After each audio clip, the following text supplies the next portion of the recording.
Toronto Raptors get destroyed in embarrassing fashion tonight against the Charlotte Hornets. Now, did a video before it was a bit of a State of the Union, and I said in that video how this team showed up was going to tell me a lot about what's going on in the locker room. And I think what's going on in the locker room is what's going on the court. Now, Hussein saying, why isn't Scotty getting touches? The next comment out of you that is in all caps gets you a ban for life. So please stop. Everyone's a little bit annoyed. I understand that sometimes, maybe there's a problem in life that 12-year-olds get internet access. Maybe we need to stop that from happening. But please stop. Okay? I understand. But if you want everyone to see your big, shiny idea, no offense, spam a super chat like a big boy. Okay? Sheesh. This cap lock shit. The Toronto Raptors walked into tonight hungover over last night. The loss, the last minute, breakdown. Rui Hachimura gets a 3. I'm still thinking about it. These players are human. They're probably thinking about it too, right? But you got to go next play. And the Toronto Raptors come out and Scotty hits his first 3-4 shots. And it's just like, okay, Scotty's just going to have one of those games. And then Scotty took 3 shots in the second half. Emanuel Quickley took over the offense. You saw a lot of really bad process tonight, and it's not just it's lazy to say, oh my God, we need RJ Barrett back. Listen, man, you got blown out by 40 points last year with RJ Barrett. This is a chemistry issue. 100% this is a chemistry issue. Now, I'll concede that maybe some of the players who were playing crazy well earlier in the season, shooting crazy, maybe a little bit of that was shooting luck. Maybe we need to be honest about that. But can we be honest about the fact that Grady Dick and Brandon Ingram have not really been shooting well all year, and we've still been a good team? We haven't just been succeeding because of shooting luck. We've been succeeding because we move faster than everybody else. We think faster than others. We play harder than others. And what you saw tonight is what happens when another team does to you what you've been doing to them. The Hornets are a good team. I like the Hornets. I hate to say it, but it's true. Con Knipple. I had an entire segment on PC where I said Con Knipple is legitimately a top 75 player. I got a secret for you. I don't think he's a top 75 player. I think Con Knipple is a top 50 player. I just didn't have the balls to say top 50, so I said top 75. But the reality is, I loved what the Hornets did. I loved what the Hornets did in the draft. They got 2 of my favorite players. I liked Ryan Cockbrenner enough to say they got 3 of my favorite players. I think these are the types of players that can change your culture around. They also got Liam McNeely. And I'm looking at a team that is deeply unserious for the last few years. I watched a lot of Hornets basketball, way too much to count. I don't know why. It's a sick obsession of mine. I've always wanted to watch Brandon Miller because I was very low on Brandon Miller in the draft, and FA was really high on him. So I always wanted to know, how's Brandon Miller doing? So every time I could watch Brandon Miller, LaMelo Ball, players that I find very polarizing, in my opinion, versus the consensus, I always want to watch the Hornets because I think it's a great exhibit of bad basketball. This year, I find myself watching the Hornets because it's a great episode of, or a great exhibit of good basketball. The Hornets play hard. They have young players who buy in. Charles Lee has this team really locked in. And this is a team that walked into tonight saying, we're getting our second road win. And they played like it. They guarded hard. They swarmed Ingram. They completely outpaced, out-hustled, outran the Raptors all night long. The Raptors were lazy. The Raptors were disorganized. The Raptors were deeply disconnected. There's not going to be some extensive film session tonight because honestly, I need to look at every single possession of this game again, and I need to see what the hell just happened because at some point, I stopped looking up. I was watching this game, and I could not even watch it anymore. So there's like a 6-minute gap in this game from the middle of the third quarter till just the start of the fourth quarter, where honestly, I'm just blank on it. It's almost like I blanked out. Like I don't even, I'm just staring at the game and my mind is elsewhere. My mind is, what is going on with this team? Why can Jakob Poeltl not catch a ball? Why is Brandon Ingram sulking so much? Why does Emanuel Quickley not communicate what is going on the court? Why is our offense so disorganized? Why is our defense so disorganized? Why are we so soft? What is Scotty doing? Why is Scotty not taking over this game? I saw him take over the games as a rookie. And what is going on with this team? Now, I think my T read interpretation of it is that some conversations are being had behind, the locker room. And I said it, that the exhibit we see on the court would be an interpretation, or at least, what's the right word? What we saw on the court would show us what's going on in the locker room. This is not a team that is talking, man. This is a team that lacks leadership. This is a team that lacks backbone and toughness. Now, again, it's very easy to say RJ Barrett solves these problems, but he really doesn't. He really doesn't. I don't give a shit what you say. Correlation is not causation. RJ Barrett is not solving Jakob Poeltl not being able to catch a pass. What RJ Barrett does do, however, is he brings it every single night. He will keep driving. He'll keep playing. He'll keep trying to guard. He'll keep trying to draw fouls. He'll keep shooting. He's just a very persistent player. And I think the Raptors could have used some persistence tonight. So I understand that RJ Barrett would have helped tonight, but he doesn't solve the problem.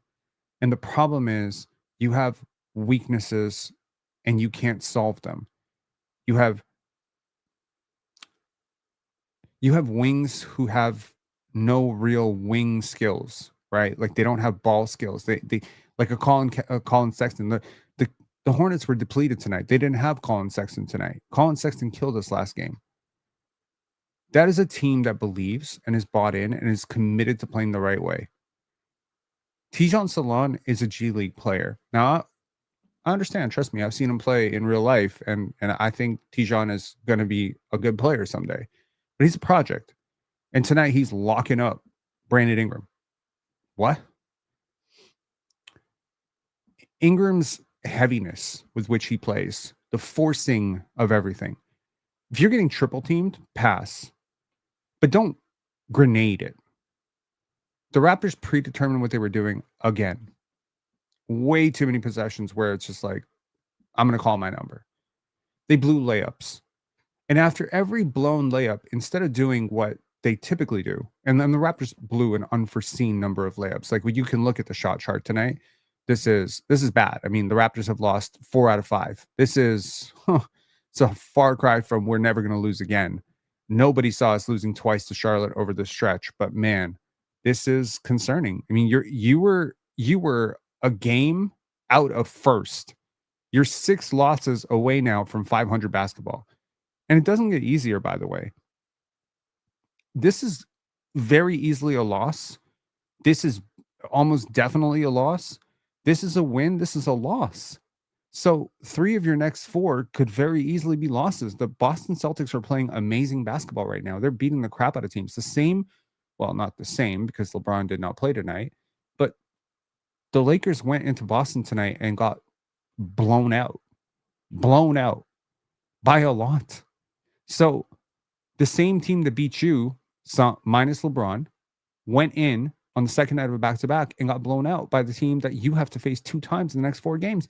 Look, man, the Raptors are lazy right now. They don't rebound.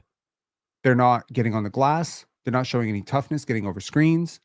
They're not putting their hands up and contesting. They're not finding shooters in the corner. They're not communicating at all.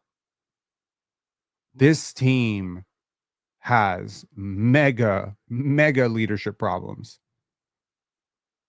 So you think that your problem is backside defensive communication and Jakob Poeltl being able to catch passes and not throw passes into leading transition, and Jamal Shead finishing layups, and you think, well, RJ Barrett will solve that problem. No, RJ Barrett, no one person can solve the problem. And unfortunately, it seems sometimes that, the momentum of this game was very funky For real. Like this was a funky game.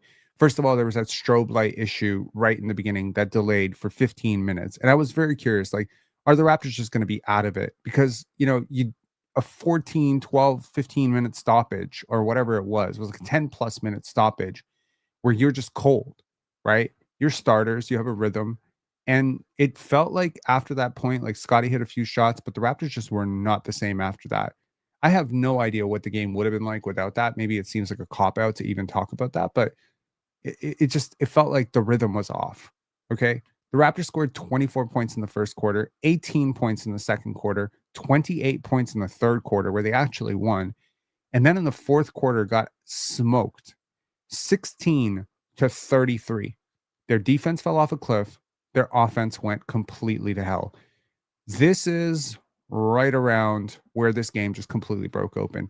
The Raptors were down 39-43. And then next thing you know, it's 39-49. Then it's 42-53. I mean, even right here, the Raptors were up 29-21 and then just went on an entire scoring drought where they couldn't score for 5 minutes. Right here, right there. 9:36 mark. Raptors up 32-21. Okay? Keep that in mind. 32-21. 32-21 turned to 34-38. Do some math on that and see what kind of an insane scoring run that was. The Raptors couldn't hit a shot. Grady couldn't hit a shot. The guy who could hit shots was Emanuel Quickley tonight. He ends up with a season high 31 points. He called his number a lot. Okay. And there were times where I was sort of bugged out by how little he was getting others involved. But then there were times where I was just like, you know what? If he doesn't do what he's doing right now, we might end up losing by 40.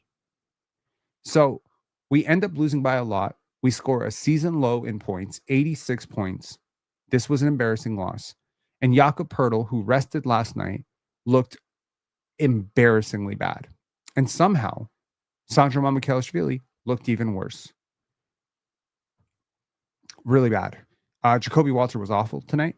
Been talking a lot of good things about Jacoby tonight, but he earned every inch of that negative 24 that he had.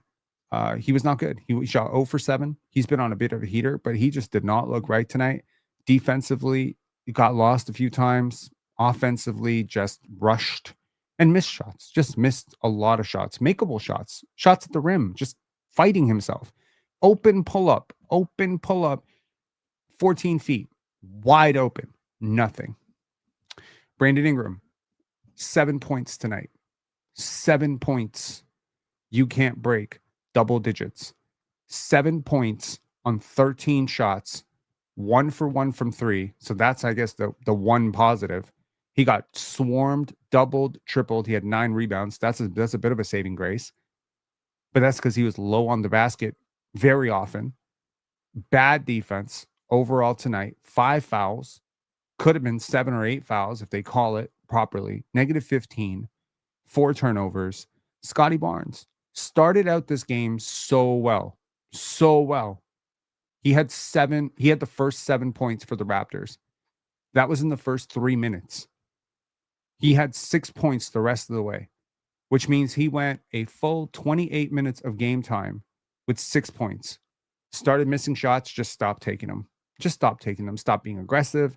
It's almost like he decided midway through the first, okay, I scored my points. Let me get other people involved and it wasn't even get other people involved. It wasn't an assertive Scotty game where he's just like drive, dish, drive, dish. He looked exhausted. He looked gassed. Let me show you a picture. And they say pictures are worth 1,000 words, right? Take a look at this picture from this game. 109.80. And that is Scotty Barnes. What does this picture show you? Dude, this is a person who is reevaluating some stuff right now. Okay. Now, the Raptors have nobody on their team other than Scotty who can be physical and has the actual weight to throw it around. Yak is physical-ish, but not bruising. He's not bruising. Scotty is the only bruising player. Beyond him, it's CMB. They, for whatever reason, have physical players. Khan is a physical player, very physical. Sion James, physical player. Tijan Salon, pretty physical player. Ryan Kalkbrenner certainly looked physical tonight. Miles Bridges is a physical player. We are finesse. We're finesse. We're finesse and we're small. And making matters worse, we go smaller to start the second half, which didn't look great, but we go with, and it was our best quarter, so maybe Darko was onto something. It's the only quarter we won. We start Jamal Shed. And it's like, I understand that Jamal Shed is almost necessitated because you don't have a pure point guard on the floor. And maybe Jamal starting moves quickly to the two. But why do you have to be so small? Ingram felt small tonight. He got moved around like he was 6 feet tall. You certainly did not. You couldn't have told me that dude is 6'9" with a 7'4" wingspan. He didn't feel like it tonight. He felt miniature tonight. He felt like a finesse guard. Like anytime you touched him, he's just like, foul, foul, that's a foul, that's a foul. And then he's like hanging his head, late in transition, late to come back. This is a team that has won 15 games. Okay. It's weird. You watch them tonight, you're like, I don't know how this team won 5 games. I have no idea how this team won 5 games. I have no idea how the team that showed up tonight has won a single game all year because they looked like they'd never played together. So my thoughts on this are, this is probably a team that is going through something internally. And the last time, and again, listen, the Raptors hit a wall last year. I'm inclined to say they hit a wall last year. When did they hit the wall last year? Let me see. Let's see the schedule. There was a shift in their schedule. Give me one sec here. Pull this up. So the Raptors last year, they had a whole bunch of competitive losses. And then there was this stretch right here, December. It was right around the same time. Right around. And we went on an extensive losing streak. And this is, I think, right. Where the hell is that first one? Close. The blowout, yes. Okay. It was right here. It was middle of December, and then December 26th, 29th, 31st, where we got whooped. There was also an OKC game somewhere. Yes. December 5th. So ironically, it was last year this time, exactly last year this time, that we got blown out. We got blown out 129-92 last year. We went on an extended losing streak through all of December. We won 2 games in December. Okay. So last year, December was absolutely brutal for us. And I really hope this year that December is not going to be so brutal for us. Now, it's worth noting that right now, the Raptors draft pick is probably middle of the pack right now. The Raptors currently, I don't know where they sit after today's game. I'm going to tell you right now, I do not feel good about this team going into the NBA Cup at all. But let's just see here where the standings are. So the Raptors probably are third. Okay, yeah. So they're third now. They have moved down to third. They're a game behind New York. And they will play New York, in a couple of games. Orlando is hot on their tail. They just got Paolo back. So the Raptors are 1 or 2 losses away from falling into the play-in. That's what losing 4 out of 5 does. Especially when the Heat are surging, the Celtics are surging, the Magic are surging, and the Knicks are surging. And by the way, the Knicks just got OG Anunoby back tonight, and they mollywopped Utah. They were up 16-0 against Utah. This is a team that is very much thinking championship. I'm telling you right now, I'm warning you right now, if you have high hopes for the NBA Cup, dude, it is the way this team is playing right now in the NBA Cup, even with home court advantage, they're about to get smacked by like 35. They're about to get smacked by 35 to 40 points. It is going to take some major soul searching tomorrow. This is a team that does not look like they believe in the process right now. Now, I didn't see a team that didn't believe in the process last year. And apart from that little blip in December, they seem to be a team that played with a lot of pride last year. They played a ton of commit to the process basketball, is what I like to call it. Committed to the process basketball last year. They committed themselves to playing the right way, come hell or high water, make shots, miss shots. This year's team has been very different. Now, I have been complaining about losses and wins throughout most of this year. I complained about that Brooklyn game, and people were like, yo, can you just be happy we won? And I said what I said back then, and I'll say it again.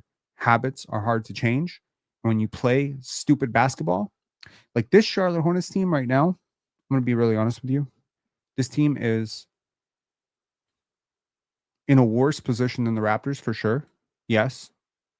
Okay. I got you. I got you. They're a worse team.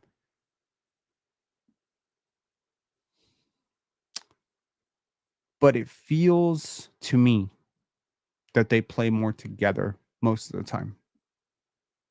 They seem to enjoy each other more. And we are once again veering into chemistry problems territory where players are not able to have conversations.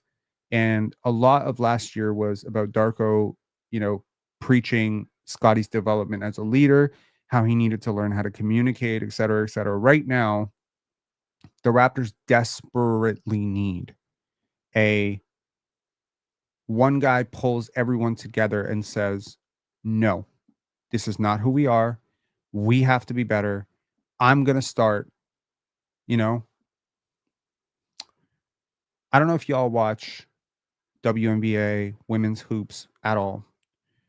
One of my favorite players in collegiate basketball is Flau'jae Johnson. Now, Flau'jae plays for LSU. I'm really hoping the Toronto Tempo get her next year. She is a player who exudes leadership all the time. She is a natural born leader. She was the second she walked onto the minute she walked into LSU, she was a leader as a freshman. And that girl, she is hilarious because she made this video of her coach where she was mocking her coach. It was a joke for TikTok. And then her coach made her run laps in practice in front of her whole team. And it's a joke, but she's the best player on that team. And they go as she goes. Who is the best player on this team? If it's Scotty Barnes, which I think it is, then we will go as you go. If you become passive and timid, and we're going to be that way. If it's Ingram, and maybe that's the problem. We don't have a clear pecking order. Because if it's Scotty, then why is Scotty getting frozen out by Emanuel Quickley? If it's Emanuel Quickley, then why is he so bad? Right? If it's Ingram, then, well, there's your fucking problem right there, because Brandon Ingram has been god awful for like almost a month now, and people are just ignoring it because he hit a game winner. You need somebody to shake the room right now and say, we cannot play like this. This is a home loss. But a loss like this is so embarrassing because, number one, whether I like the Charlotte Hornets and Con Knipple and whatever, people came to this game expecting to see a 20-point win. Maybe they were people who got this gift from a friend who had tickets, season tickets, who didn't want to watch this game. Maybe there were people who, genuinely saw an opportunity to see the Raptors and bought an early Christmas present for a spouse or a fiance. Either way, you just robbed people by giving them the most boring game in the history of, like, this is one of, what this game reminded me of? Honestly, this game reminded me of like 2009, 2010 Raptors. What I call like the hopeless era of Toronto Raptors basketball, marked by performances by Luke Jackson, Rafael Arujo, not quite that late, Andrea Bargnani, like, early DeMar DeRozan. This was an embarrassingly bad game. And the fans were already kind of zonked out of it because of the strobing light issue and the delay and all that stuff. But it was also a really hard game to get into because you're also watching the Hornets. So unless the Raptors make it like extremely competitive, fierce, whatever, And look, Jacoby didn't play well tonight, but he dove for loose balls. Jamal didn't play tonight, but he guarded his butt off. He tried. He forced a lot. Jamal forced a lot. He deserves a ton of criticism for his play over the last few games. He has not looked good. How much of this is teams just sort of figuring you out a little bit? You know, they've had a full 22, 23 games to watch Raptors film. They know what Ingram likes to do. They've seen how Ingram and Scotty work together. They see the tendencies and they say, okay, this is the solution. Blitz Ingram. He's going to want to take his shots. He's going to be ball dominant. He's pre-scripted his offense. Contest late on Quickley. Let Quickley cook and let Barnes and throw bodies at Barnes and Ingram. Do you think stop Emanuel Quickley at all costs was really like the I think maybe that's one way that RJ does help. He's a lot harder to stop than Jacoby Walter. And Grady Dick was just awful tonight. It's just a really bad game, man. I don't know what else to say. I don't think there's going to be any callers tonight. I don't think there's going to be a film session tonight. There doesn't need to be a film session tonight. What do you want to watch? You just want to watch Brandon Ingram getting dusted defensively, Scotty Barnes not getting back, Jamal Shed forcing layups, Emanuel Quickley making threes. Like, that's the whole game right there. That's the whole game. Sure, you can. And please stop caps locking. I understand, like you want your opinion to stand above the rest because you think that we all need to, you know, like really hear what you need to say because it's very important, clearly. But can you please not cap lock? Like, just, you know, that little button that says caps lock, just, yeah, look, no film session because honestly, you flushed the film. There are certain games where the message is not in the film. The message is in the deletion of the film. You have to also understand as a professional athlete, and I'm not a professional athlete, but known plenty, there are certain games where you just don't have it. Your legs won't move. The Raptors would cut, and it was like a slow jog. The cuts don't work. The motion doesn't work if you do it at half speed. This game felt like a pickup game. The defense felt pickup level. The rebounding felt pickup level. Everything felt pickup level for this team tonight. It's just a really embarrassing loss. I don't know what else to tell you. It's just a really bad team performance. And it's a game where you just did not have it. You didn't have your legs tonight. You know, you look at the team stats, the Raptors got out rebounded, but they won the offensive rebounding battle 12-6, largely because they missed a lot more shots. They took 18 more shots as a result of that, right? Natalie Sego was horrible tonight. The Hornets got 20 more free throws tonight. They deserved it. In a lot of ways, they deserved it. We fouled a lot for no reason whatsoever. And there was like a lot of lazy fouls, you know, like, oh, I can't get there. Let me just slap them. You know, bullshit. We led by 11. They led by 29. We fouled 25 times. We got 50 points in the paint. Jakob Poeltl just didn't have it tonight. Like, really, there was just so many plays where he would set a screen, dive, Ingram would throw in the pass, and nothing. Scotty threw in the pass several times. The last one, which resulted in a turnover, ironically, Scotty just, like, he was ready to crash out at Jakob Poeltl. Now, look, didn't look right to me tonight. He didn't look right at all. And he's the guy who had the rest. And you, as a dumbass organization, decided to extend a 30-year-old 7-footer for the next 4 years. I want to see if you can void that contract. No, you can't. But back issues are lingering, man. For a lot of players, back issues can be like a permanent career debilitating thing.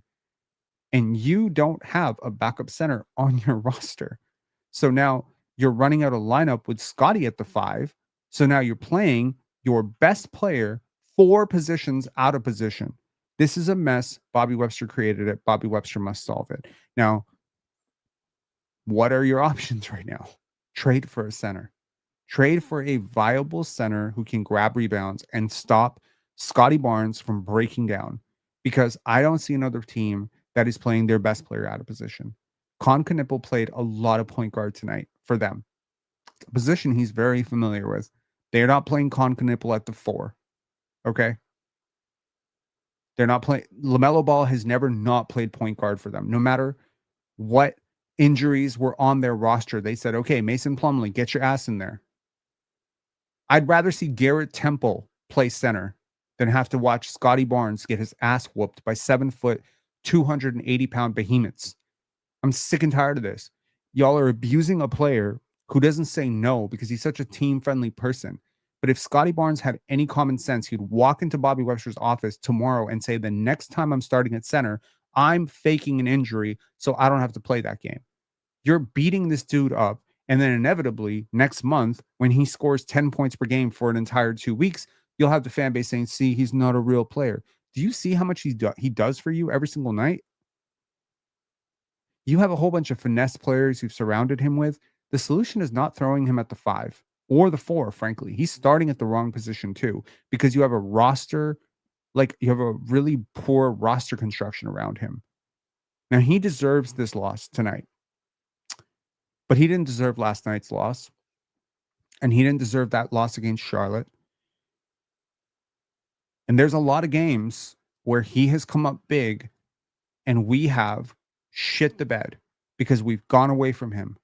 And today we went away from him. But don't say, oh, they froze him out of the offense. He was doing cardio out there. He totally quit on this game. Ingram quit on this game. I know saying the word quit, it has negative connotations, and I've called out other people for saying somebody quit on this game. But yo, if you don't have it, go to your coach and say, I don't have it, or find it. Everybody has games like this. I know that. I know that. There are games where Jokic just doesn't take shots and he doesn't score. Every team has this. But this team has lost 4 out of 5. And there have been so many mental hiccups throughout this season. Even the start of the season, that loss against Milwaukee, that loss against Dallas, these were self-inflicted losses. Now, I don't have a problem. You know, the Jack Armstrong brought up a quote from Con Knipple where he called out his team early in the game. And I want to tell you something. This dude, Charles Lee, called out his team prior to Thanksgiving. Okay? Prior to Thanksgiving, he called out his team and he said, go home, but this is embarrassing. This is unacceptable. La, la, la, la. And he went off on his team. Darko Rajakovic probably needs to have that kind of conversation with his team about professional pride. Ingram looks like he's just going out and doing cardio out there. Scotty Barnes just looked so frustrated by the end of it. He was just like, get me to the bench. He was like, he didn't want to be there tonight. And I don't really blame it. I really don't, because I've played on teams that played stupid basketball before that missed me on every cut. And after a while, I was just immature and I said, okay, y'all got it. Y'all got it. You want to play this way? Play without me. And I would just stand in the corner. And I've done it. It's human. It's human nature. You cut, you post up, they don't find you. You play defense, you pass the ball, they don't make the layup. At some point, you just say, fuck it. And you're stuck because unlike a LeBron James or a Michael Jordan, you can't really do it yourself. Scotty did try. He just had really bad process. Offensively, he got stripped. He was loose with the basketball. He ended up with 4 turnovers. To be honest, I would load manage Ingram. Okay, we got some super chats and we got some membership chats. Shout out to Larry Kane. This game was a disaster, but before we panic, we need to see how they respond. These things happen. It's how you respond that matters. Spoken like a true athlete. I agree with you. I think this is the response, though. Like, this game is the response to 3 out of 4, losing 3 out of 4. This game is a commanding, like, we are not frauds. We are at home. We have a home crowd that came to watch us. There needs to be professional pride with every single player involved to fight through. And I understand that sometimes you're not going to have it offensively. You're going to miss every single shot. Grady missed every shot. Jacoby missed every shot. Notice I am not saying that Jacoby quit on this game, though, because Jacoby didn't quit on this game. He was still diving for loose balls. And Jamal Shed missed a layup, smoked an open layup, but he did not quit on this game either. He may have forced it. He may have had a bad process. He had some mental farts for sure, but he was still competing. And the quote that Jack Armstrong brought up from Con Knipple, he said, look, I don't care if we win or lose, but we have to compete. And I think that that's the right mentality, because the shots may or may not go in. The energy offensively may not be there. Sometimes you're just sluggish. And I get it. Every athlete has gone through a day where your legs just don't move. I've been there. I've totally been there. I've been there in a tennis tournament and I'm just overloaded from a workout the day before and I'm like trying to get to a ball and I can't get there. I'm not speaking of this as a person who's never ever had that happen to me. I know it can happen. I used to play rugby, basketball, and tennis. All, throughout high school, I played these three sports. I know what it's like to not have it and to want your legs to do something or want your arms to do something and you just can't lift. I get it. But you just have to try. You have to push through. This is a mental toughness thing. When you get down in the fourth quarter of a physical playoff game, your mental toughness absolutely comes through, shines through. When you get down, in a drought, there has to be a next play mentality. Tonight, it felt like the Raptors were walking through quicksand. There's this film with Keanu Reeves. I don't know if anyone's seen it. I'm sure people have seen it, but I'm not sure if anyone here has seen it. It's called The Replacements. And there's a scene in it where Gene Hackman, who is the coach of this replacement football team, has a whole bunch of, amateur players come in as the professional players are striking. And he puts together this ragtag group of individuals who just want a second chance and aren't entitled divas. And he asks his quarterback, which is Keanu Reeves, Falco, to talk about quicksand, which is to say, tonight we're in quicksand. What does that mean? And quicksand is, and this was very instrumental because I think this film came out when I was in high school. So I watched it and I remember thinking, like, you have games like that. You have quarters like that where nothing works. Nothing works. You throw a pass you've thrown a million times and it just squirts out of a guy's hand. You make a pass and it just tips away. You take a shot that's wide open and it feels so good and you're praying on it and it dances around the rim and it just falls out. Been there. Totally been there. But you know what gets you through that? Next play mentality. Mental toughness. Mental toughness is every possession is a new possession. Every quarter is a new quarter. Every game is a new game. Teams that linger way too much hang their heads. The body language on this team was fucking sick tonight. It was sick. It was sickening to watch. Okay. I'm gonna be honest. Let me be honest. That's why we come here to Pensare Basketball to hear the truth, because I'm going to tell you the truth. This was embarrassing. And it wasn't embarrassing because you lost, because I told you before the game, I don't fucking care if you win or lose. Teams, great teams, lose games all the time. Every loss is not crash out worthy. Every win is not parade worthy. But I've said before, and I'll say it again, the process matters way more than the results. Way more than the results, right? Way more than the results. And the process is that this team does not have next play mentality. This team does hang their head. This team does fall into droughts and falls out of rhythm and then can't get themselves back into rhythm. This team is like, they're a rhythm team. So when they fall out of rhythm, it's like they don't even know how to fall out of, or they don't know how to come back together. And this is something they're going to have to learn. And maybe this is a part of allowing a team to figure this out, allowing somebody to emerge, seeing if this team is just willing to crumble. Sometimes you can overcoach these situations as well. You can rob people of the opportunity to figure something out. There's many times in life, and this is more of a philosophical thing, but I think it applies to this situation as well, where having the right answer isn't as important as allowing people to figure out the right answer for themselves.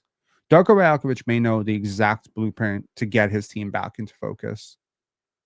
But maybe as a young team, you allow them to go through an experience like this so that they can learn what it is like to be on the receiving end of this, so that you have it in your collective consciousness that this is what happened and this is why it happened.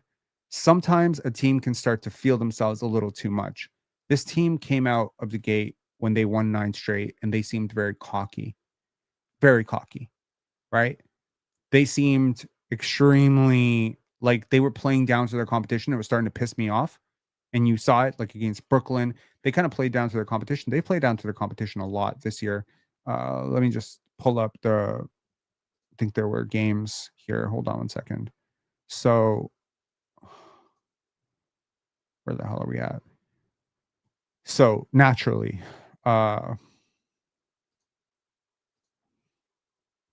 this year, I think they played down to their competition in Atlanta, that Atlanta game, that second one.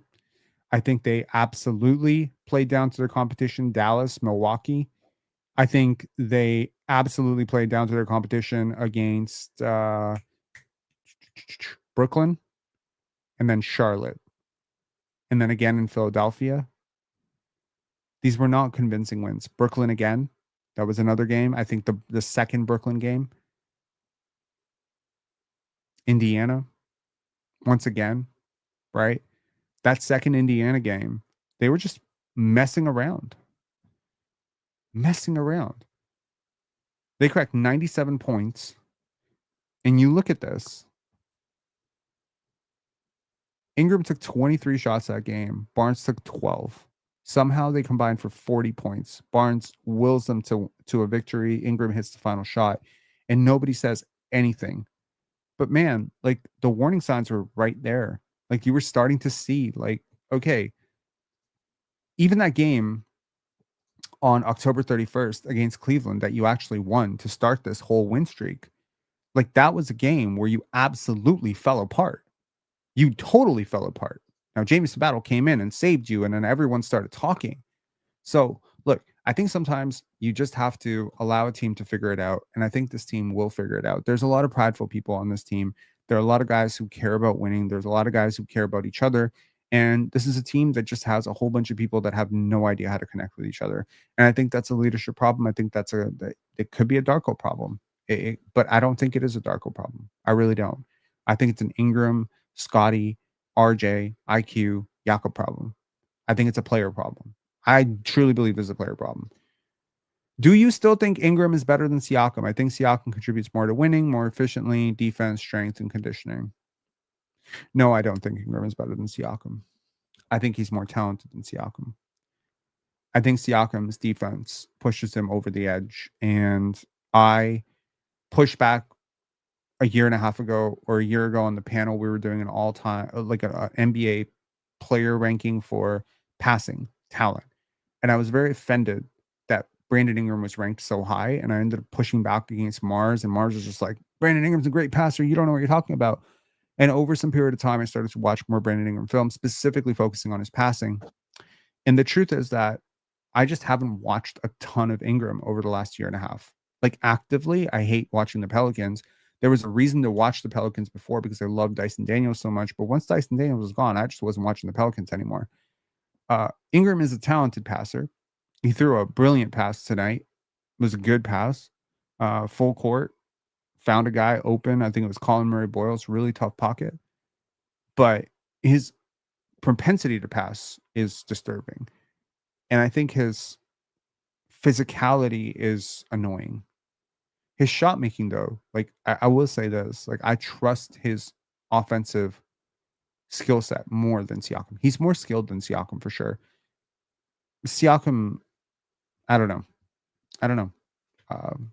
Maybe you can hug a blanket at night and just tell yourself Siakam would be more expensive and he's 3 years older. So if the fact that we can have a discussion about these two players is probably a benefit to Ingram.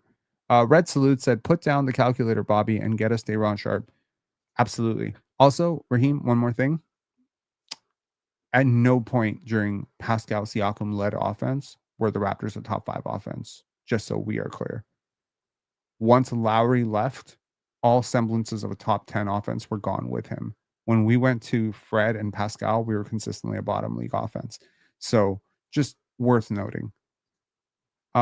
Johnny A, 4267 said, Barnes and BI combined 0 free throw attempts. Wild.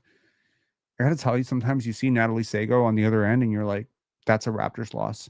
I would love to look at how often the Raptors lose with Natalie Sago on the other end because I cannot remember the last time we won a game with her reffing. I don't know what it is. Does she hate somebody? I don't know. She was laughing it up with fucking Charles Lee the entire night. So I don't know.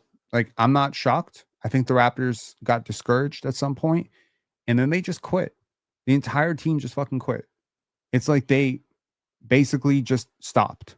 Now, shout outs to Jonathan Mobile, who got into the game late and actually did some work. Shout outs to that bench unit with Garrett Temple, who tried to come in and, maybe give the Raptors fans a minute of I don't know. I don't know what you would call it. Freedom from this pain. I don't know. The Raptors lost by 25 points. Like, you don't just lose by 25 points. This shit is like, I mean, you it's just these games, they really come back and haunt you later on. Honestly, they do. Now Jamal had 9 points off the bench. He took 12 shots to get it. I don't know. I think the Hornets deserve a lot of credit. I think they played really well. That's what I want to say. We have a caller. Will probably be our only caller. Jan, Habits on. What's up? Hey, what's up, man? Another loss. This is not as tough as the Lakers one and like the Hornets one before, because this loss you could kind of see it coming. Like I already knew, like I was not gonna bet on this team to win. Like I just no, like you could see this coming, and Scotty got to good starts, and the offense again just goes stagnant. The Hornets played. I'm not gonna lie, they played a good game. They did. Yeah, They desperately needed a win. They were due, right? sure. So give them credit.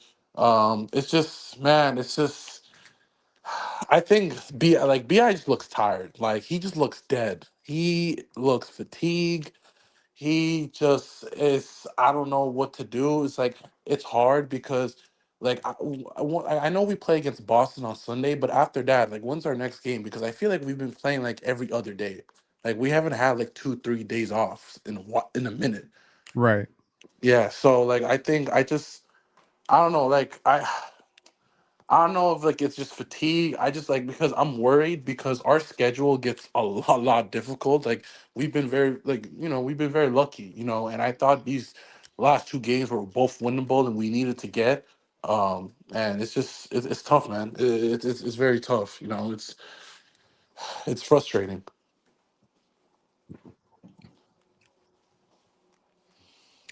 Brandon Ingram makes $40 million a year. Jakob Pearl makes $20 million a year. Hmm. Emanuel Quickley makes $32 million a year. Yeah. RJ Barrett makes $27 million a year. Yeah. This was the problem that everybody talked about in the offseason. And I feel like because the Raptors got off to a really fresh start, like people are just not willing to talk about the fact that you have 4 players who are paid a lot of money A lot. And and they haven't produced at all like that. no, they're getting paid more than their value. Like, Way more. yeah, it's And yeah, like I am like I was never really on the fire Masai train ever. me neither. Yeah. But Bobby Webster, you will not get the same grace from me. The contracts that have been handed out by Boy Genius over here Hmm. are concerning because Yeah. I don't even care if Brandon Ingram turns it like through the roof. Hmm. His agent is on record saying that contract was not available anywhere. Okay, Jan, you have some background noise. I don't know what's going on there, but Oh, yeah, sorry. yeah. So my point is like his agent Rich Paul went on a podcast and said that contract was not available from anywhere else. I know that Emanuel Quickley is not getting $32.5 million from anyone else.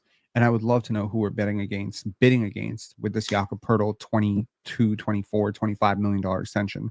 So at some point, I just have to ask, like, I wonder with how good the Houston Rockets have been negotiating with their own free agents. Granted, Houston is a tax haven because they don't have state tax and whatever.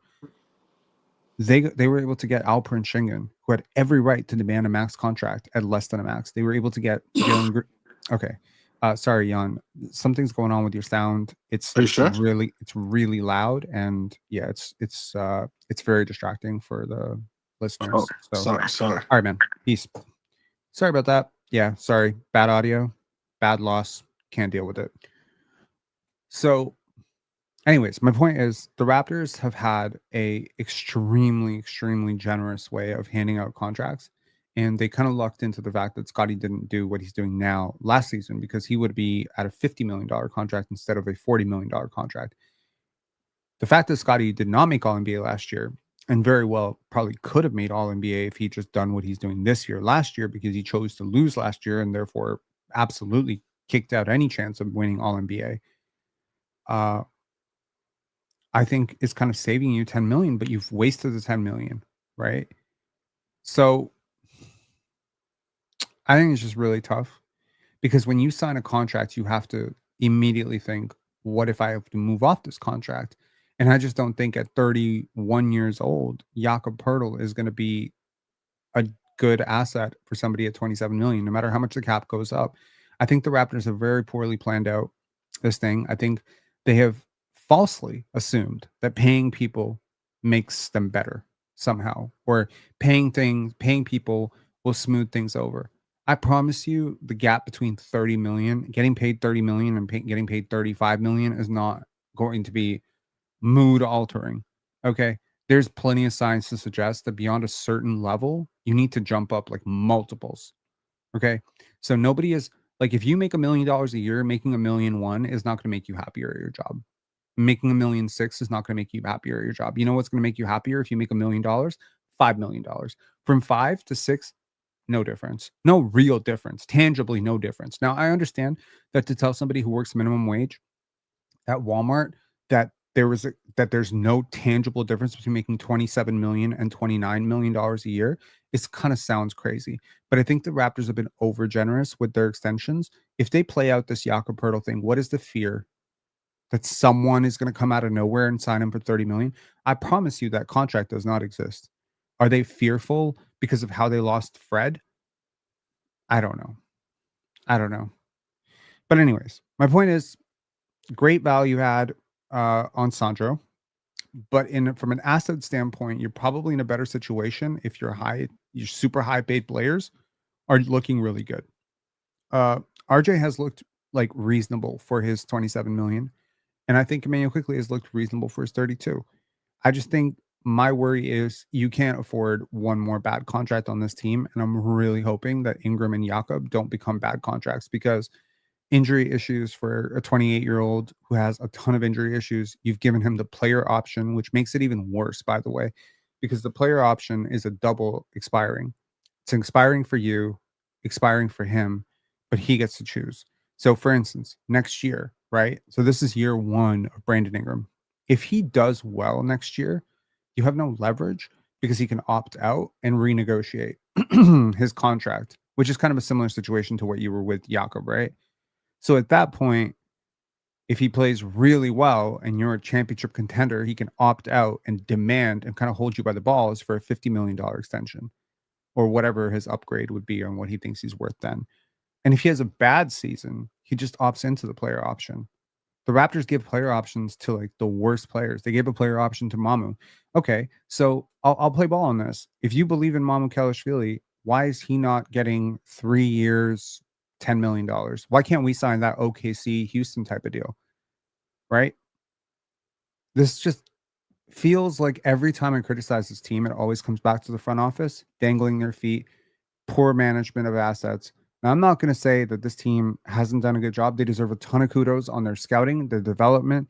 They deserve a ton of kudos for finding Scotty Barnes. But man, finding Scotty Barnes is one thing. Putting Scotty in a position to succeed is another. Okay. Now, I'm not going to credit the Raptors for Scotty's success because he's done a lot of this work on his own in the summers to get better. But at no point when he was working on the summer did he think, yeah, I'm going to be guarding Joel Embiid and Nikola Jokic because my team won't get a backup center. You don't have somebody better than him at what he does. That's a problem. There was a clip today on PC where Jordan was criticizing Scotty. He's like, oh, well, guess he's not really defensive player of the month because he should have guarded Austin Reeves. And somebody mentioned that yesterday too. Austin Reeves should have guarded Austin Reeves. Why didn't the defensive player of the month guard Austin Reeves? And it's like, because the defensive player of the month needed to be near the rim to block shots, because apparently our point guard / shooting guard / small forward, Scotty Barnes, has to play power forward because this team decided to invest a whole bunch of money in a bunch of guards who are not really guards. Like, you have a whole bunch of shooting guards on this team. Like Ingram is technically, in a very strict sense, a shooting guard. Scotty's best position, in a very strict sense, is shooting guard, small forward. You have like a whole bunch of players who are basically small forwards. Like every single player in your team is a small forward. You can make an argument Emanuel Quickley is probably best as a small forward. If he was 6'7", you would have no problem with Emanuel Quickley playing small forward. He would be a small forward. He's basically 6'7" Jeremy Grant. My point is, you have a team that has a physicality problem or a lack of physicality. You have a team that very often lacks on the defensive end and yet somehow has been good defensively, and that is taking a burnout toll on your best defender. And while I commend this organization's ability to find defenders like Jacoby and Colin Murray Boyles, and for Darko to get the buy-in from this team to culture set and whatever, losing 4 out of 5 in this situation is inexcusable. You do not need to lose back-to-back, 2 games against Charlotte. I mean, if we're doing the math here, 3 games against Charlotte, 1 you win at the buzzer on a miracle block by Scotty Barnes. The second one you lose, and the third one you get blown out. This is bad. That means the more you play them, the more they figure you out. And this is the very concerning part about if you're hoping for this team to be good in the playoffs, because in the playoffs, you must face a team at minimum 4 times in very quick succession. So if your offense is so predictable and your players are so mentally vulnerable that they get frustrated when they get locked up and they can't make good reads and they can't make their layups and they can't make their shots and they can't get back on defense and they're so frustrated, they're sulking, you're going to get smoked in the playoffs. This is a playoff fraud. This team has playoff fraud written all over its DNA right now. And no, Scotty going Hercules for you and doing everything and coming back and just willing you into games, or Ingram hitting miracle shots, is not solving the main problem. And the main problem is this team way too often goes through scoring lulls. This happened with RJ. This has happened without RJ, by the way. Both. It's happening more frequently without RJ because you're playing less talented offensive players in his place. I don't know. Oh no, we got the tank. We got Tankathon back. Oh God, Coach Mo, what's up? What is it? 5 games in 7 nights. Does that factor in? Sure, absolutely. This team looked dog tired. Yep, it's 5 games in 7 nights. I didn't even notice they were playing today. I was like, oh, we're playing again. Like in my head, I'm thinking, there's no way they're playing today. Mm-hmm. There's no way. But yeah, they were playing. I agree with you. I think the number one issue on this team is the front office.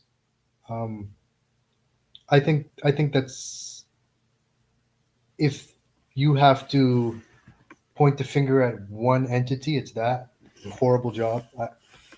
Nobody wants Ingram. Like you couldn't try to get rid of Ingram if you wanted to right now. Even if he was playing well, they'll be like, he's done this before.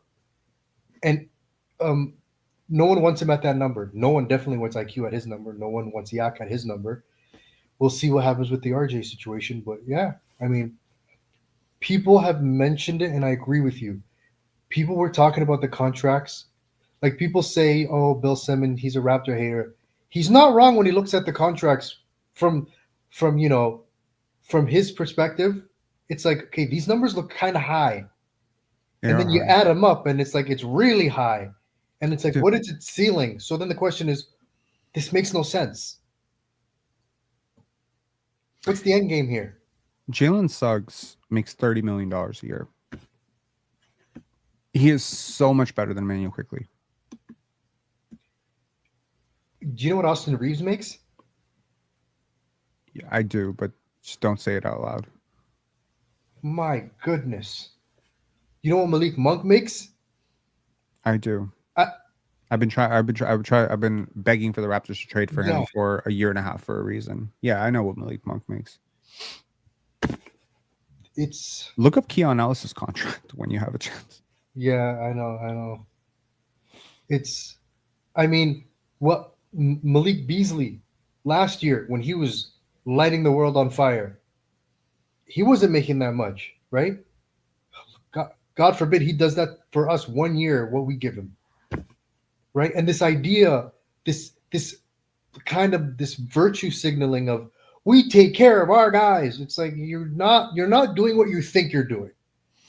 Yeah, what you're doing is you are basically okay. So I was on the panel the other day, and it was interesting because, like, I don't know how you are with your partners, but I'm a very like kind of disinterested partner at times. Like, I'm not a very jump. You tell me to jump, I say how you say how high kind of partner.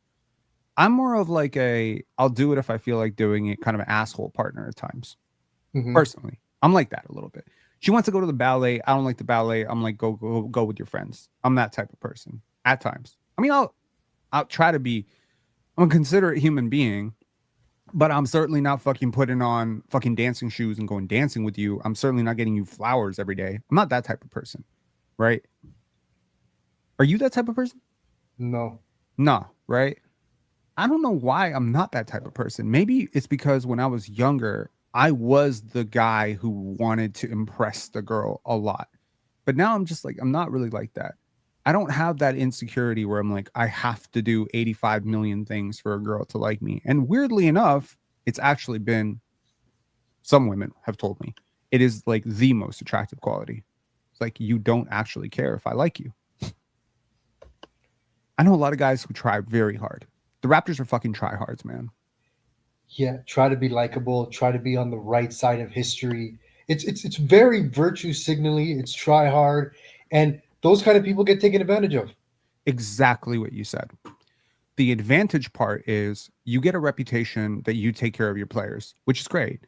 But there's a flip side of that, which is you also get a reputation as that's a team that overpays. So now everybody comes to the table and says, well, if he got this, then I deserve this. If he got that, very rarely are you going to have a player who doesn't take advantage of this. Mamu clearly didn't take advantage of it.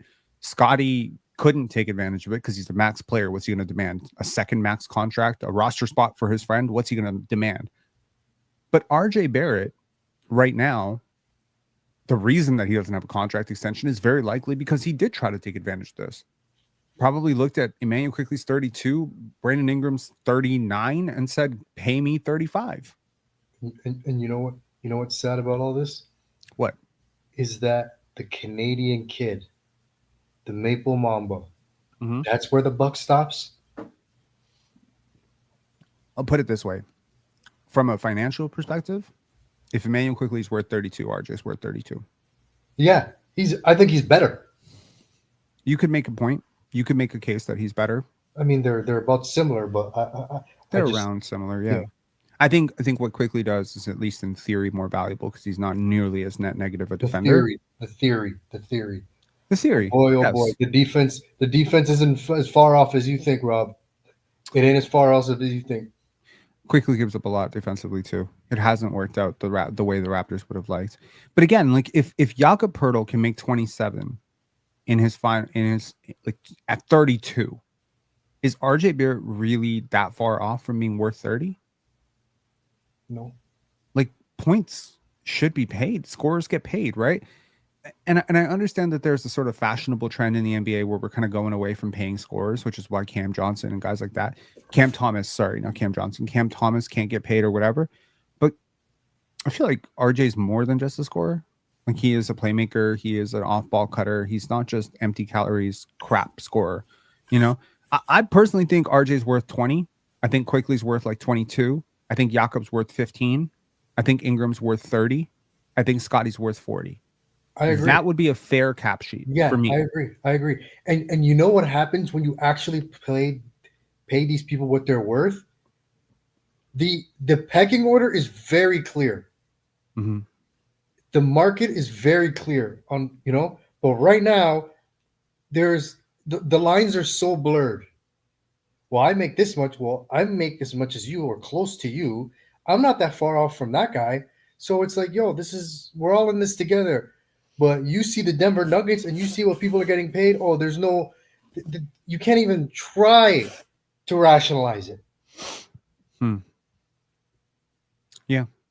Medved Ted said, Rob, would you consider RJ plus Abaji for Zubac and Bogdanovic? Maybe throw in a pick. You're going to have to throw in a pick. Yeah, you would.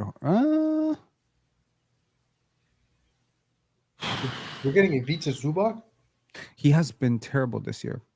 I mean, Really bad. The entire. Would I do this? Yes, I would do this, but partially because I I think having that much size would give us a huge competitive advantage, and I would hope that Darko reunited with two, people from the former Yugoslavia would be a very, very good thing for Darko and for them.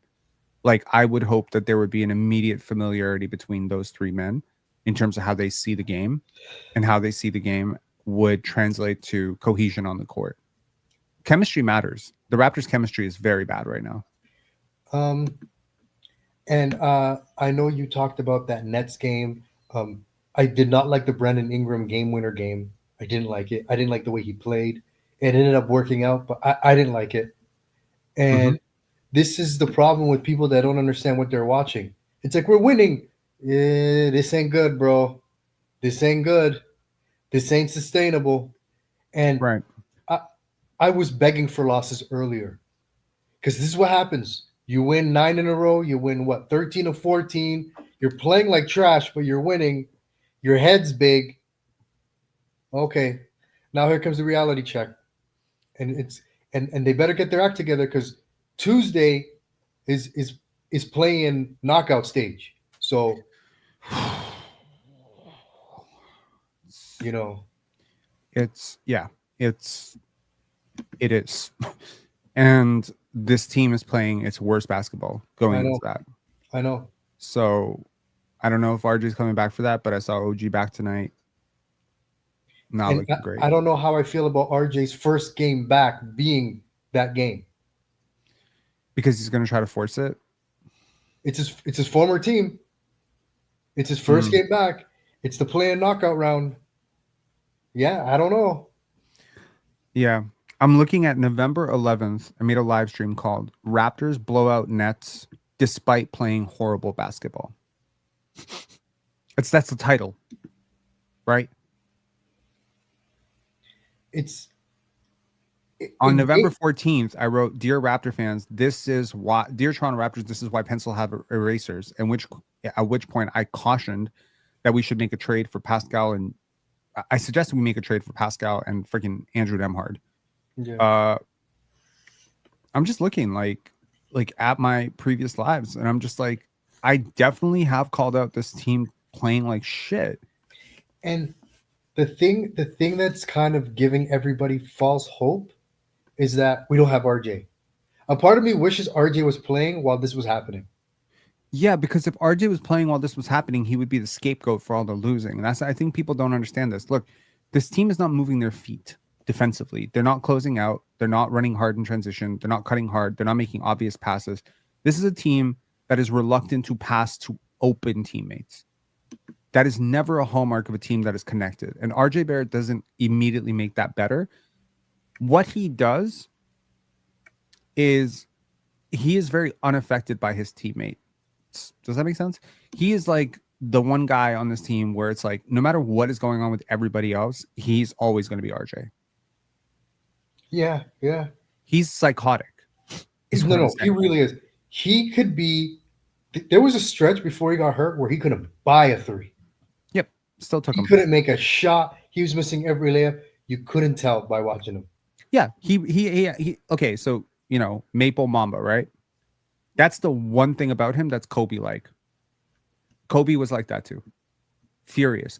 Now, of course, the talent is 1/100th of Kobe, but the mindset of like, I'm playing basketball, this is how I play basketball. I cut hard, I drive hard, I toss shots up at the rim, I take my open threes, I whip my leg. On three fast breaks. I do 1 on 3 fast breaks. Exactly. I drive into double teams, triple teams. I try to make flashy passes, Like, he just had that, like, unaffected nature of competitiveness. He's very competitive. That's what I'll say.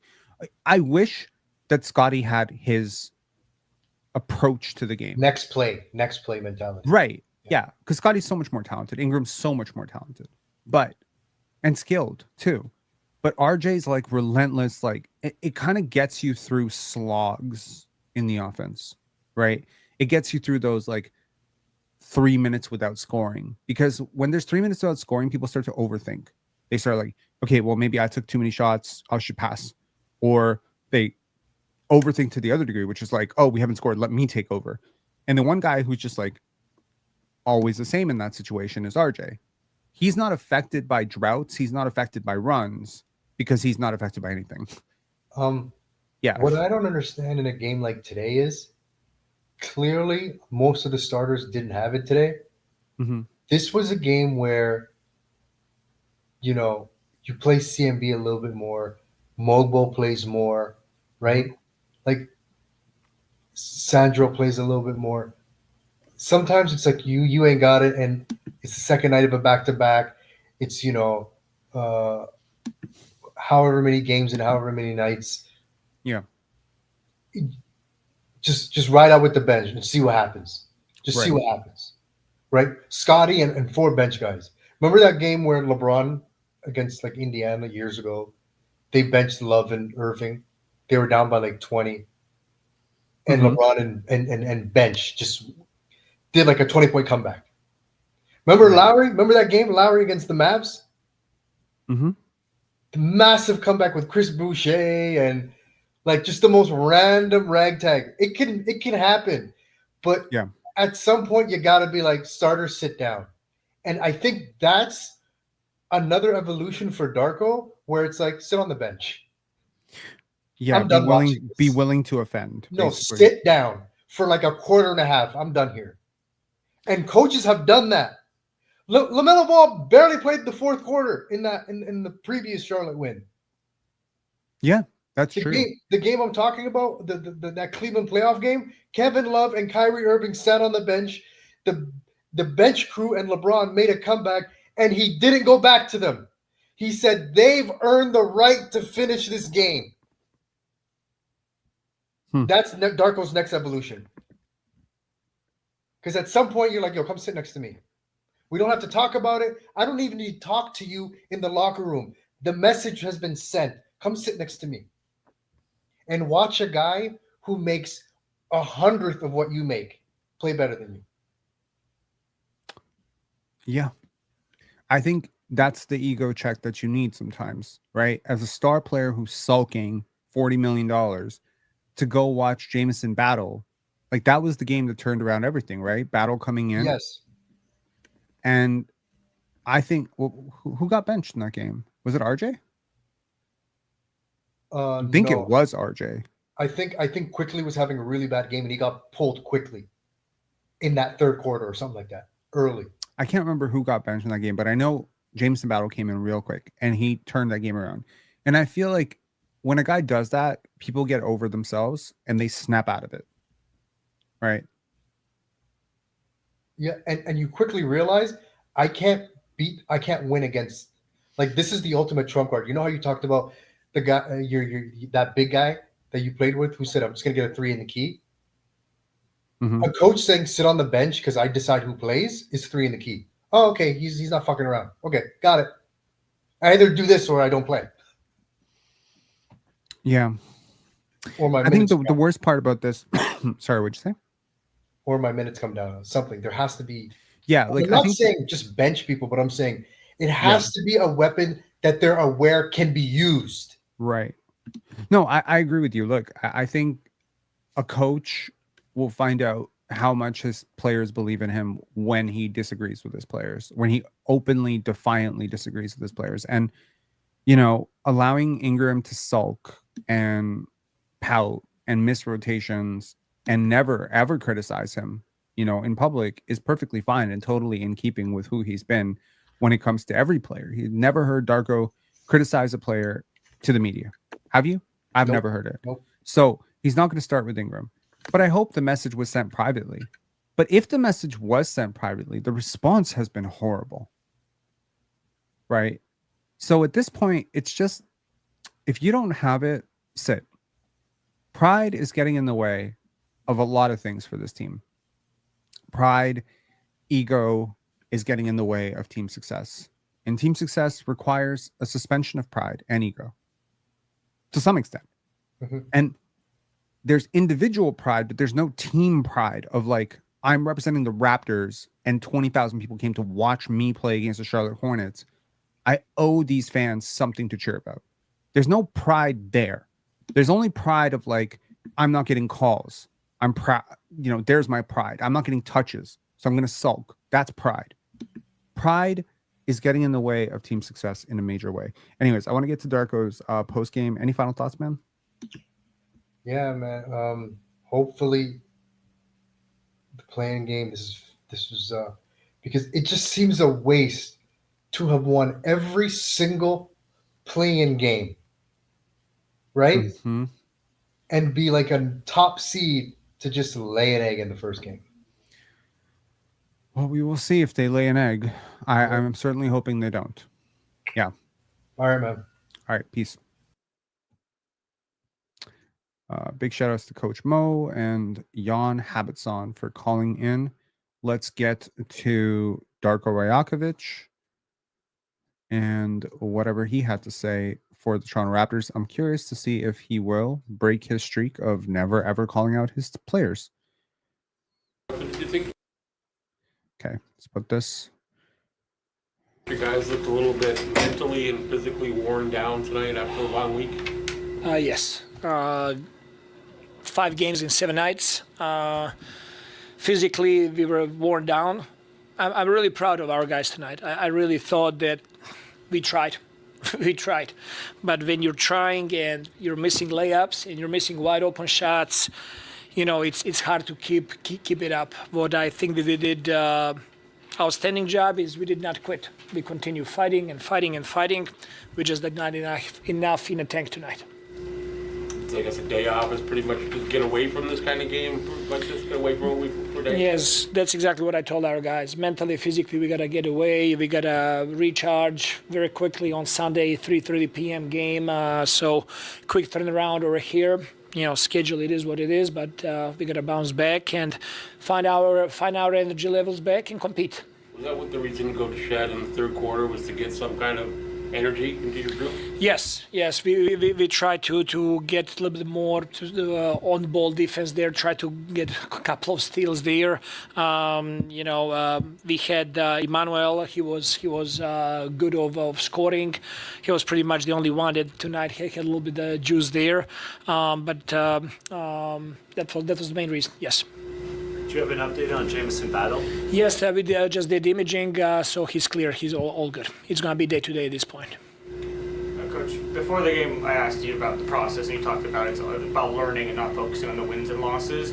After a game like this and a string of offensive struggles, let's call it, what's the most important thing that your guys need to learn from this? It's that it's a long season, that we need, the only thing that we do control is our work. Hopefully over here in the next couple of weeks, we're going to have opportunity to practice a little bit, to really, clean up some of the things. This was a rough stretch over here with the number of games that we played and traveling and all of that. But always the answer is work. So was this season low in scoring? You spoke about the fatigue a little bit there. How much of that can you attribute to a lack of speed getting to your first action and some of the pace that you're running actions? Good question. Yes, I think all of that is connected, right? Like we did not have that extra pop that you needed to go by defense. All of our decisions were a little bit slowed down, and as a result of that, last night we had 39 assists. Tonight we had 19 assists. That's the same team. Those are the same guys. Like this is the same group of guys that until 5-6 days ago they had like nine games winning streak. So that's the good team. I believe in my guys. We just need a little bit over here to recharge, regroup, and we'll be fine. When the guys are worn down like they are like that, how do you kind of get around not having that pep in actions, and like what do you do to kind of counter that to still get to your offense? That's really hard. I wish I would knew that. If you have some suggestions, let me know.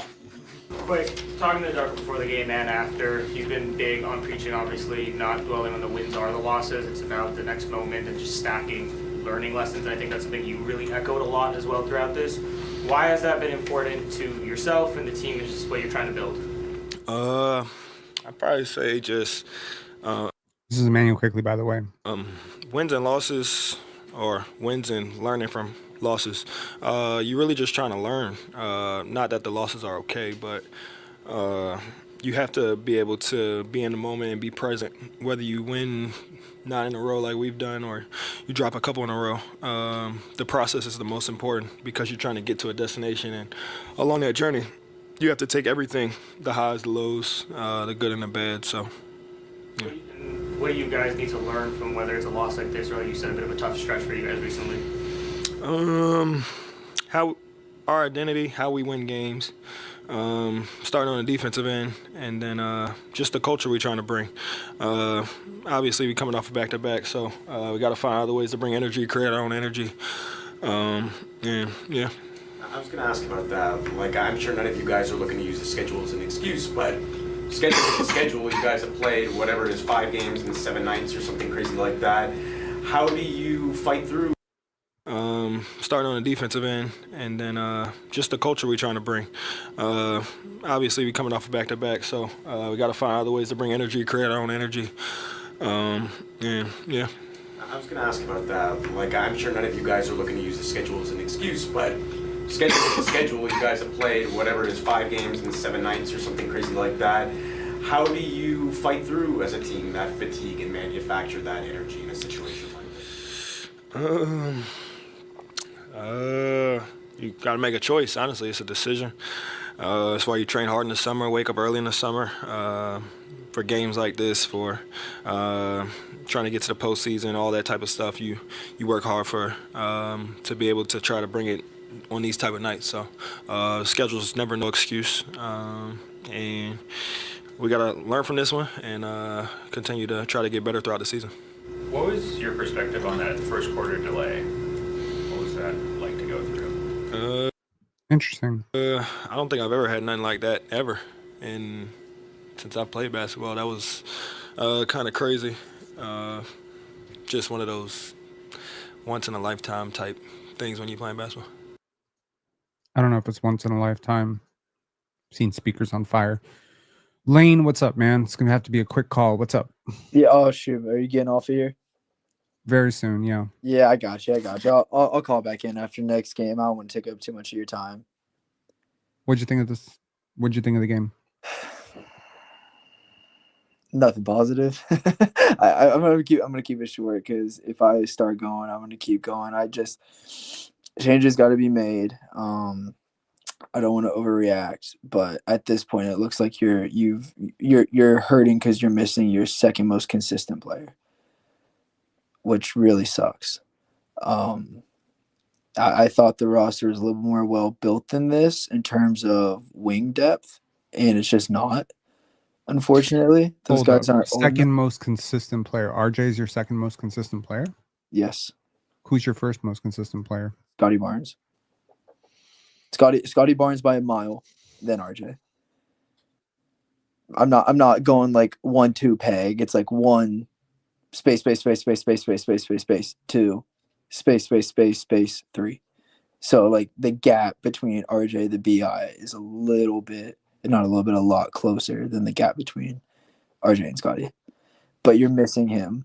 Yeah, I mean the reason, and these are very interesting statistics, and it's probably, I don't know if you've brought it up yet or something that you've looked into, but our pace of play has gotten a lot slower with RJ out, which is why teams aren't scoring as much as they were on us because they're getting less possessions, right? The pace of play is slowed down. The pace has slowed down. I have talked about that before. Yeah, your half court offense is struggling immensely without having that guy who you could also go to when the shot clock's running down. It's also very interesting because I remember RJ being in a scenario early last year where it was just him when Scotty was hurt, when IQ was hurt, and he actually kept us afloat. Now, we didn't win very many games, but we were very competitive. There wasn't very many blowouts. That game against the Nuggets with Jokic and Murray and MPJ, he kept us in that. Ingram just doesn't have that, unfortunately. And you're seeing that as the season goes on. You're seeing that as he doesn't have that release valve. Now, granted, Scotty stepped up in RJ's role as a release valve, and he's doing a very good job. He's hitting some very, very tough shots. But at the same time, now you're asking that dude to be your best defender, be your anchor on defense, be your point guard, and be your release valve on offense. Ouch. Like, that's a lot of responsibility to carry for one player. So, yeah, you're missing your second most consistent player. I didn't say best, I didn't say talented, consistent. You're missing him bad right now, and you took him out of your roster and you didn't replace it with anything else. So RJ has exactly 17 games this year. Mhm. Okay, I don't know how you're defining consistency, because to me his effort on defense is not consistent. His effort might be, his execution on defense is not consistent. Well, it's actually his motor fine. is consistent. It's fine without BI on the floor, to be honest with you. The defense? It's when you have 2 net negatives on the floor. I'm not saying correct. I'm not saying RJ is necessarily a good defender nor a absolute dog shit terrible defender, but it gets a lot worse when BI is on the floor. When it's RJ, Scotty, IQ, it's but fine. Among those 2 defenders, who do you actually think is worse? Do you want me to be honest? Yeah, you're gonna say BI. I'm gonna say BI. Other than the flash plays, the flashy blocks, the sexy blocks, the really nice behind the back steals, on I will take good over occasionally great.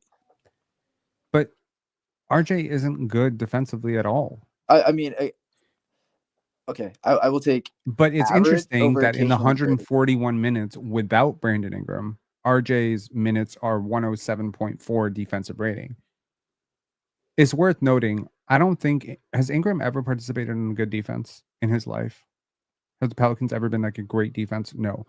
RJ was on a good defense in New York. So it's worth saying, like, one of these guys has played winning basketball before, and the other one has spent most of his career playing losing basketball. I understand that. Ingram in the gaps presents way more of an obstacle than RJ. Ingram, when he's dialed in, is, in my opinion, a borderline average defender. RJ, when he's dialed in, is still a bad defender. But when he's dialed out, he's an awful defender. Argument. That's exactly my argument, though, is when he's dialed in. Thing is, RJ's always dialed in. He just doesn't always do the right thing. He's always dialed in, though. BI is not always dialed in. He's dialed in on the ball. Where is his off-ball motor? I mean, there was a game against Philadelphia where RJ gets outpaced in transition significantly and just trots back and allows BJ Edgecombe to get a wide open dunk. I think we're glossing over, because we're having selective amnesia about how bad RJ Barrett is defensively. Trust me, I'm not saying he's great. No one's saying he's great. He's your worst defender in the starting lineup without BI. With BI, he's your second worst defender, which is not a good thing. But you're missing that guy on offense big time. You're and you can see it. You can see it. Like, this is a big enough sample size to say that if you put RJ Barrett in this game, you probably win that Hornets game last Saturday, because you get up too big for them to come back. I mean, you're just missing so many dry spells, so many dead spells. How many times would we let the other team go on a 6-0, 8-0 run, and next thing you know, at least we get rim pressure with RJ? Where's the rim pressure coming from on this team? You've, unfortunately, and I'm not, you know me, I'm not an RJ fanboy, but I'm going to say it. I'm going to call it as I see it. Unfortunately, at this point, you have exposed the biggest hole on your roster, which I thought was you don't have a backup big, but it's unfortunately you don't have rim pressure outside of Scotty Barnes. And even at that, Scotty Barnes is not consistent rim pressure, not because he's not good enough to be, but because he's asked to do other things. He's not asked to be a center. He's not asked to be a power forward. He's not asked to be a slasher.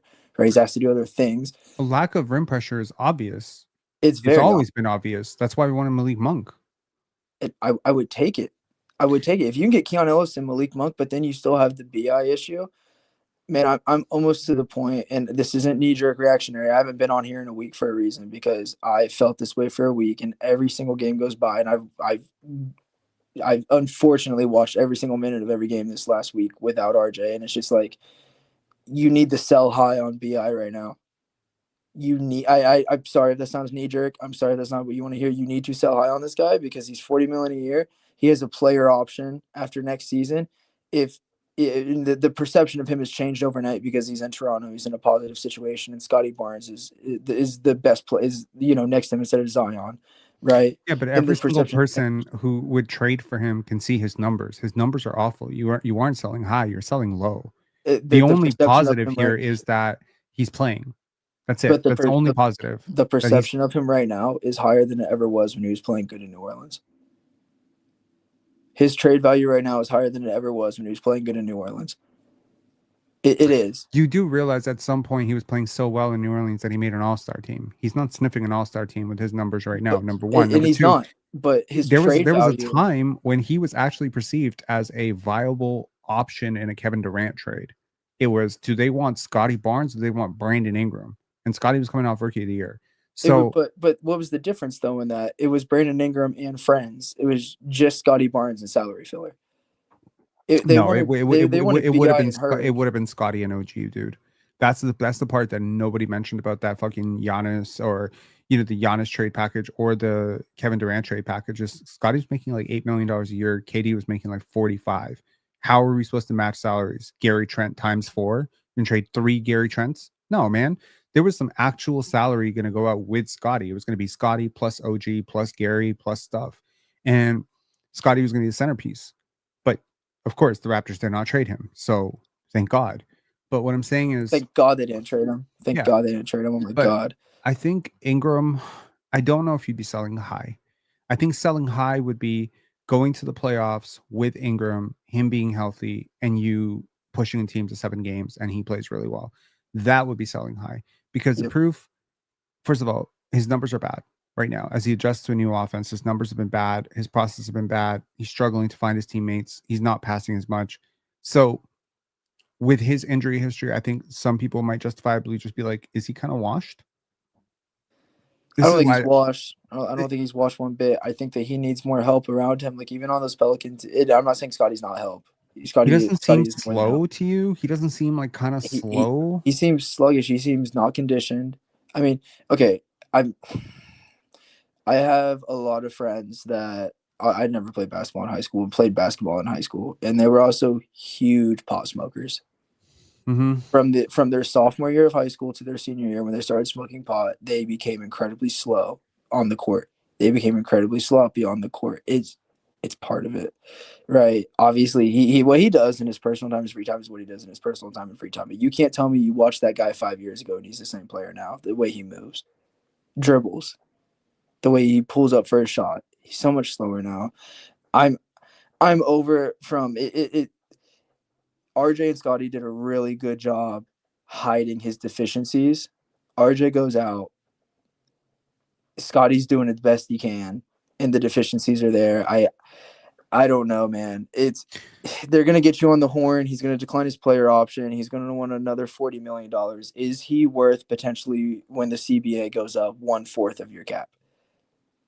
No, of course not. Of course not. Right? That's what he's gonna want though. And if not, some sucker's gonna give it to him because he's a flashy scorer. Right? He's not as bad as he's showing right now.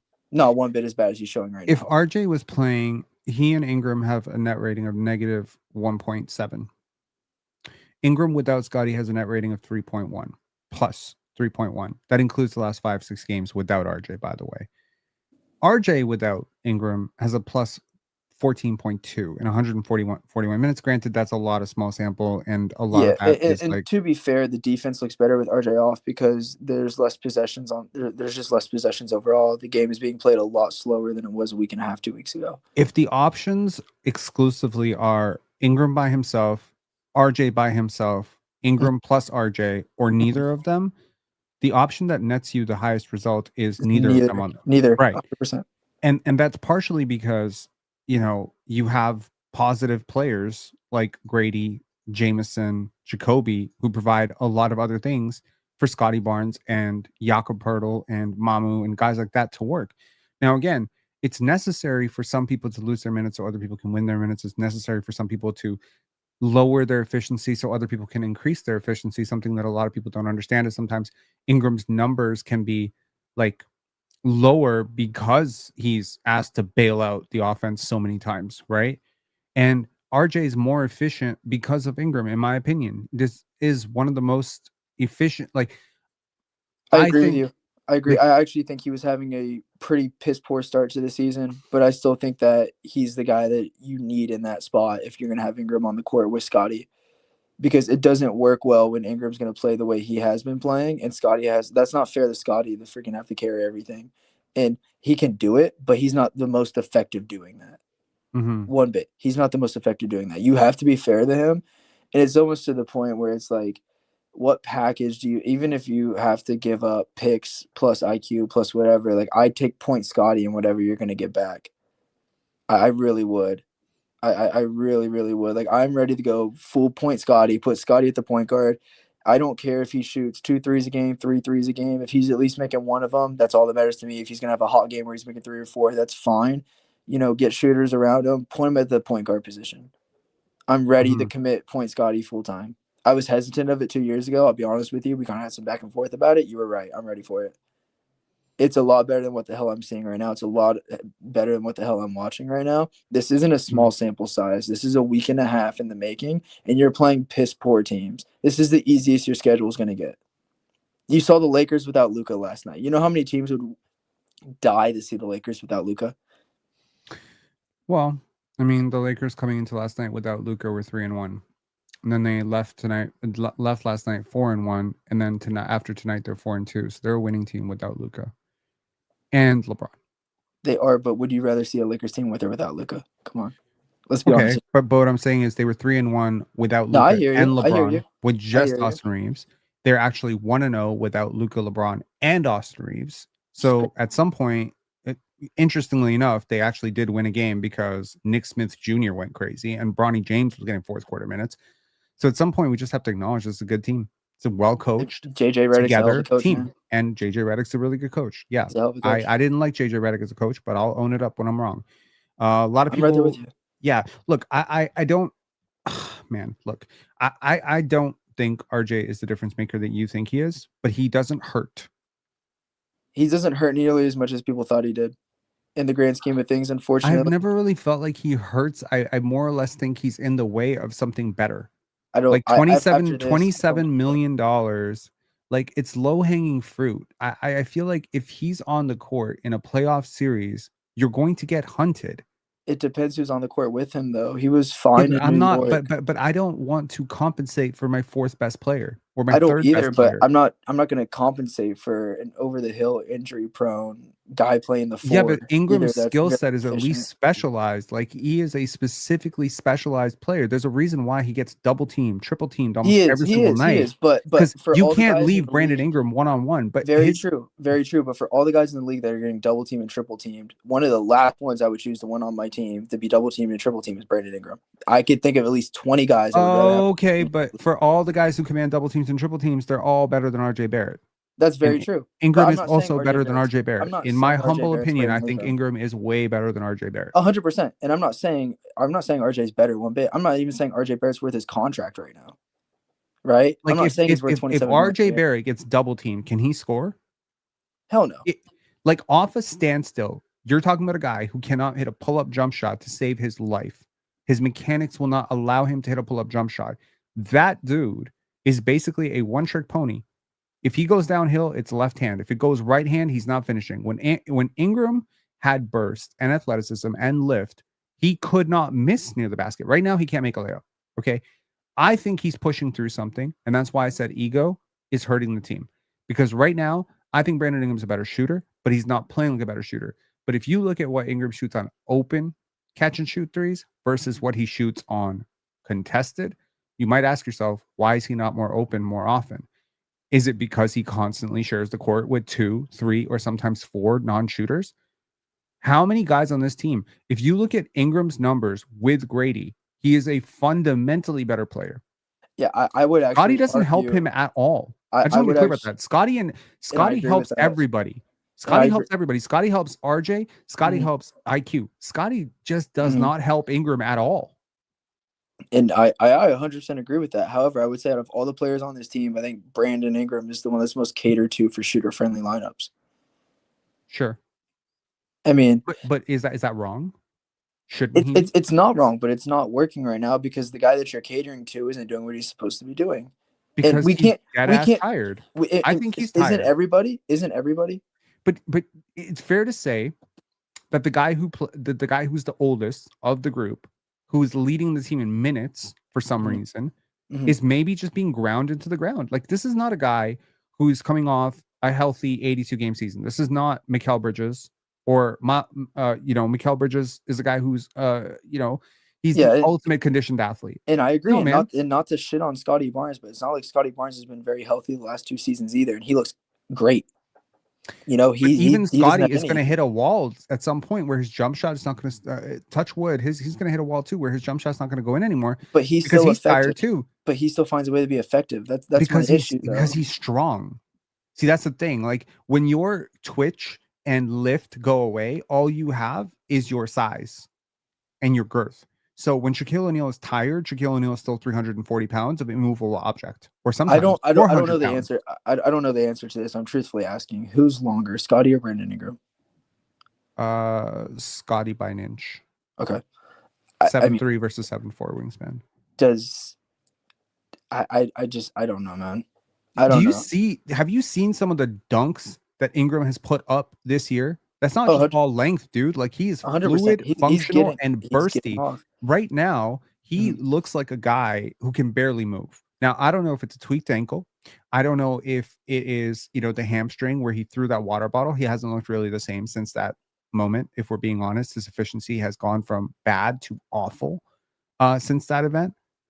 I don't know if he's just tired because he's trying to play defense and offense, and this isn't a guy who typically plays defense and offense. Let's just be real. Which is the concerning part to me, because it's like you have that guy signed up for $40 million again next year, and then he's going to decline his player option and ask for more. No, I know that. He's not taking a pay cut. But you should have known coming into this that you are signing up very low, 100%. buying on the cheap 100%. for a player. But 100%. also, the Raptors went from like a bottom 5 half-court offense to a top 5 half-court offense. They did, but what happened when? But what does Ingram do that nobody on this team can ever do? He commands a double team constantly. That's my. But that double team is why Mamu is such an effective cutter. That double team is why you're able RJ to is so effective. That double team is why RJ is so effective. Did you ever watch you watched the movie Moneyball? Yes. Okay, you remember Pena from that movie? Yes. Okay, you're a baseball guy, so I'm bringing this back to baseball for a second. Okay. We completely agree. What I'm saying here is that I think out of all guys that command a double team or triple team, I would rather have anybody else, even for more money right now, than Brandon Ingram, a guy who's been injury prone, and a guy who slows down, doesn't have the motor. We need a guy with a motor. Need a guy with a motor. Ingram is Hatterberg. RJ is Pena. And we're trying to teach Hatterberg how to play first base. Right. My point here is you cannot overstate the value of what Ingram does because he's not doing it well right now, because what he is asked to do is harder than what everyone is asked to do. And you're compounding 100%. The hardness. He and Scotty have the hardest role on this team. Let's just be real. Okay. Scotty IQ. Okay. In terms of role difficulty hardness, I would say Scotty number 1, Ingram number 2, a mile of space. IQ number 3. I would go Jakob number 3. Why Jakob? Spoon fed, move around, dribble handoff merchant. When he's healthy, unfortunately, he hasn't been healthy, but he's the glue guy on your offense that gets guys open, gets space. Look at IQ when Jakob is playing versus IQ when Jakob's not playing. It's completely different. I don't think he has a harder role than Emanuel Quickley, dude. Emanuel Quickley is chasing guys around screens. RJ Barrett has a difficult task on defense as well, given his current limitations. No, I don't think so. You can certainly, you're entitled to your opinion on that one. I don't think that's the case. I think if we're talking role difficulty, it is Scotty Barnes, largely due to defense. But if we're talking purely offense, who has the hardest role in offense? Easily Brandon Ingram, and it's not close. It's not close at all. You're giving him the test. Okay, but what I'm saying is occasionally Scotty also goes through lulls defensively, even though he is defensive player of the month. He also goes through lulls defensively where he doesn't close out the shooters and he looks gassed and he looks tired and he's not rebounding. And I don't think that anyone's just like, well, every player people does, but at what point this season, even when Scotty has done that, do we hop on post game or is the conversation after the game, man, Scotty looked really lackluster on defense today? Other than very rarely do we ever talk about Scotty being lackluster on defense because it's the reputation. So like Ingram's Ingram's woes are very easy to spot right now because you can look at a box score and say 3 for 13, 7 points. It looks horrible, right? And it's not the box score. I think he looks better in the box score than he looks on the court. Unfortunately, as bad as that is to say. No, it's not true. because he got triple teamed almost every time he touched the ball tonight. Go back and watch the tape every time. So his reads out of those triple teams are bad. But also, I think you have to ask the question, who does he trust on this team? Who does he actually trust? He clearly trusts RJ. And if you want to say we're better with RJ, the only benefit to RJ is maybe one, it's a player that Ingram passes to relentlessly and unapologetically and without second thought, that he trusts RJ. I don't know if it's because they're both Duke guys. I don't know if it's because they know each other. I don't know if it's because he values RJ because he watched RJ kind of in the same age group, sort of. You know, they're kind of like he was such a hype prospect that maybe he has a respect for RJ because he's a high lottery pick. And you know what I mean? Like some guys, they kind of have that classism when it comes to like, that's a scrub, that's a dog, that's a scrub, that's a dog. Like to me, BI is very American in his thought process around basketball, as opposed to Scotty, who's very European in his thought process on basketball. So BI might look at RJ as like a guy I can actually pass to. And he might look at Jameson Battle as a guy I have to pass to. And that's probably a BI problem. But RJ suffers from the exact same thought process as well. 100%. They're not. So, neither of them are perfect players. I'm not sitting here saying RJ is the second coming of Jesus Christ and he's Star J and he's an all-star. RJ's worth $22 max million a year on a contract. BI's worth 33, 34, right? Like I'm saying BI's a better player. All right. I'm not saying RJ is a better player, but I'm saying for what you're asking BI to do, there is a lot better guys in the league I would rather ask to do than him. I'm a finance guy. You're a finance guy, right? We always look to scale. Okay. I'm looking here to scale for something else. We have already seen what this offense can look like with Brandon Ingram. Imagine what this offense can look like with a guy that does the same things as Brandon Ingram, but better. And that's achievable. That is extremely achievable. And there's one right now that maybe is a little bit older, is going through some injury history right now. But if you put him next to Scotty Barnes and you turn Scotty Barnes into your second best defender in your starting lineup now, oh my God, it's a title contending team overnight. Okay. The Raptors have gone 3-4 without RJ Barrett so far. Am I correct on that? Hold on, let me just double check this. I believe so. I believe you're right. So they've lost 4 of the last 5. They won the first 2 games. So they beat Cleveland. In fairness, they beat Brooklyn as well. He went out in the second half against Brooklyn. They finished out Brooklyn. They looked perfectly fine. He had like 8-9 points that game. Wait, what did he have that game? Sorry, he had 16 points in that game. Who, RJ? Yeah, he was like, yeah, he had 16. He had 16 that game on 4 for 8 shooting, and he got to the line 6 times. Cool. Cleveland, we beat them handily. 11 came up late. Indiana required a little bit of luck. Portland required a little bit of luck towards the end, but we were beating Portland handily. I hate Charlotte, we were up 17. I hate to interject. That Indiana game's a loss if they don't freeze Pascal Siakam out of that offense. Fair. So we are 3-4 without RJ Barrett. Now here's my question to you. Let's say Brandon Ingram is the one who misses those 7 games. What's our record? That's my final question. I got to get the fuck out of here. Yeah. No, I hear you. I hear you. I think, honestly, you win the. Do you win the Lakers game yesterday? I mean, what is? You're either 4-3. You're either 4-3 or 5-2. That's optimistically. Because I think with tired legs, RJ has a motor. RJ's not tired. You win that Hornets game last week. You get up big, you stay up big. You might win that Lakers game last night.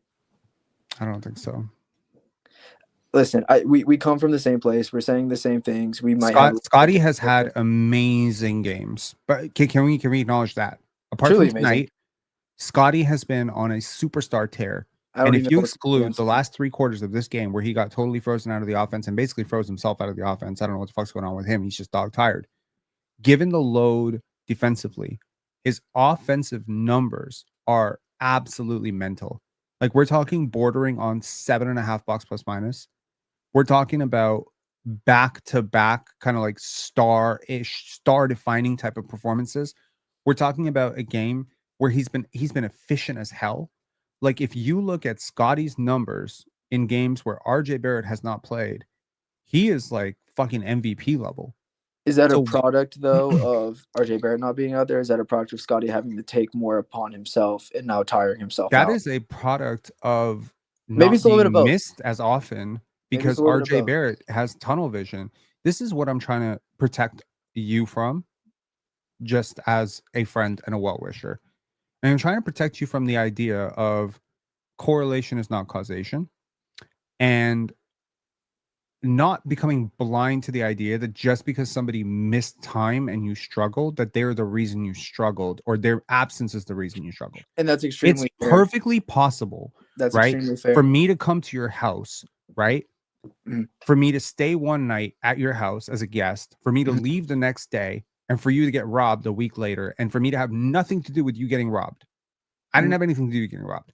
But if you're a deeply superstitious person, and human beings can be deeply superstitious, they can start to think, well, we can't really win without, we can't win without RJ. The truth And is, that's extremely tonight, fair. Jakob Poeltl looked like ass. Yep. He was awful. Yep. I can tell you with confirmed, firm belief that this team cannot win when Jakob Poeltl plays bad. 100%. They went 1-4 to start this season when he looked bad and he was missing games. And over the last 5 games, I don't think he's looked great. The last game he missed, one of these games he also missed, right? So he missed New York. We lost. We lost by 22. Mhm. He looked awful tonight and really couldn't even catch the ball. Had no chemistry with Ingram, no chemistry with IQ, couldn't set a screen. Was just really, really ineffective. He got bodied and stuffed by Kalkbrenner, who's a rookie, right? Yep. Granted, an older rookie, 23-year-old rookie, but still a rookie nonetheless. I don't care if he's 23 or 24 years old. He's still a rookie. You're a grown man making $20 million. You're in your prime. You should be able to beat the crap out of him. Jakob had nothing tonight. He had nothing in the tank tonight, despite missing last night's game. So what I'm saying is, when Jakob Poeltl doesn't play well, we don't play well. I agree with, and that's why I told. And yet we both say that at $20 million, he's probably overpaid. And that's why I said I think he's the third most important Raptor from that standpoint right there. Importance is one thing. He might be, based on the lack of backup, he might be the most important Raptor for all I care. And here's my thing. I think we agree on everything. The only thing we disagree on is you say correlation isn't causation, and I agree with you. I don't have any, I have nothing to back up my claim over your claim. What is going to decide what it is when RJ gets back. If the offense shoots back up into the top 10, then all of a sudden now we see what it was, right? That's irrefutable. But the offense, okay, so here's no. It's not irrefutable because it's still correlation and causation. Just because the sample size expands doesn't mean it's not correlation and causation. Look, RJ Barrett gets passes frequently from 2 of your lead initiators, which is Ingram and Emanuel Quickley. For whatever reason, and I think you've also observed this, Emanuel Quickley loves to pass to RJ Barrett all the time. Mm-hmm. Now, I don't know why that is. Is it their relationship from New York, or because he's assist farming because he knows RJ will never, ever, ever pass when he has a chance to score? I don't know. I don't know if it's that. I don't know if it's I like RJ. I'm trying to get RJ paid. I don't know what the fuck it is. But whatever it is, they love to pass to him. They love to miss Scotty, right? And they love to miss Grady. They love to miss Jacoby. That's why these guys don't get the ball as much. So when Scotty has the ball, it's very equal opportunity. Whoever cuts is going to get the ball. If Emanuel Quickley is the one cutting, he's going to get the ball. If Jamal said, he's going to get the ball. Scotty's not a discriminatory passer. But Ingram and Emanuel Quickley are very discriminatory passers. We're talking about the gap here between a top 15 player to a fringe top 90 guy, generously a top 90 guy, Who? Right? Like RJ's fringe top 90, Scotty's top 15, right? Like that's the gap we're talking about here. Well, we're talking about preferential treatment in the offense. And honestly, and so Emanuel Quickley is okay. Like we can observe that the offense is very stagnant, right? Right now, why is it stagnant though? Are people not open? No, people are fucking open. But the difference here is the people who are open are not being passed to because the people who have the ball don't trust those people. So it's almost like Emanuel Quickley and Brandon Ingram have almost gone out of their way, whether deliberately or not deliberately, to chokehold the offense and to strangle it without RJ Barrett. And when RJ Barrett comes back, they'll happily let go of the stranglehold and they'll start passing again. Ingram was has been super ball dominant, and his decision making has gone from like fucking decent to shit with RJ Barrett off the court. I'm so ready for Point Scotty, man. Like, But get out the this. question is like, the problem is not RJ Barrett not being on the court. That's why I'm being stubborn about this.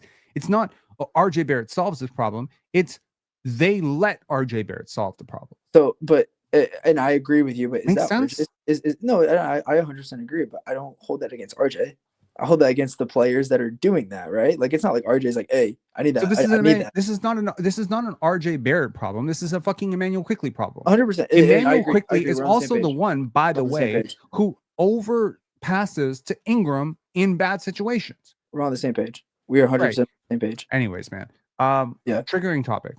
Yeah, Honestly, no. It's a triggering we're on the topic to same me page. because I genuinely trust my film work when it comes to RJ Barrett. I know what he's doing, and I know that there are like 40 players, 50 players who make less money than him who can do what he does without causing spacing and defensive issues. And I feel the same way about Brandon Ingram. There aren't 40 to 50 players that are available who can do what Brandon Ingram does, dude. Because I can tell you this right now. 40 to 50 players who are available right now who can consistently command a double team and can do anything with that double team. You can't count them on two hands. Wing cut bigs, big wings who can guard 0 positions and do not have any threat to shoot and cannot pull up from anywhere and can barely guard 1 position, much less 2 to 3 possessions. Like, if you are comparing the value of RJ Barrett to Toumani Camara, even if Toumani is having a shit season, and here's the thing. Camara is much better. Look, you've played sports. I've played sports. Okay. Mm-hmm. I know that if I don't like, to the point, I remember there was this one time I was in a tryout for a team, things like OBA, Ontario Basketball Association over here. And I remember that I was competing for a spot with another point guard. And I remember I got paired into a scrimmage with a center who didn't like me and wanted the other guy to get the spot. He didn't set screens for me. He would set screens for anybody, but not me. Anytime I wanted a screen, it was an offensive foul, right? Or he would set it soft. He didn't roll for me. Wouldn't do it. Wouldn't run in transition. Wouldn't fill the lanes. Wouldn't set a screen. You don't win with guys like that. But one, you don't win with guys like that. Mm. But two, I can't play with a guy who's actively trying to make me fail. 100%. And whether you're actively or passively having me fail is irrelevant. If RJ Barrett being on the it's almost like, okay, like for instance, Jamal Shed and Emanuel Quickley, perfect example. Quickley could easily let Scotty initiate the offense. We've seen plenty of Scotty. You yourself in this call have asked for point Scotty. But Quickley, for whatever reason, can only ever trust Jamal to run offense. That's the only player he'll trust to let him go off the ball. He said it, maybe because in his mind, point guards have to be small and Jamal's really small and Scotty's really big. I don't know. What is it?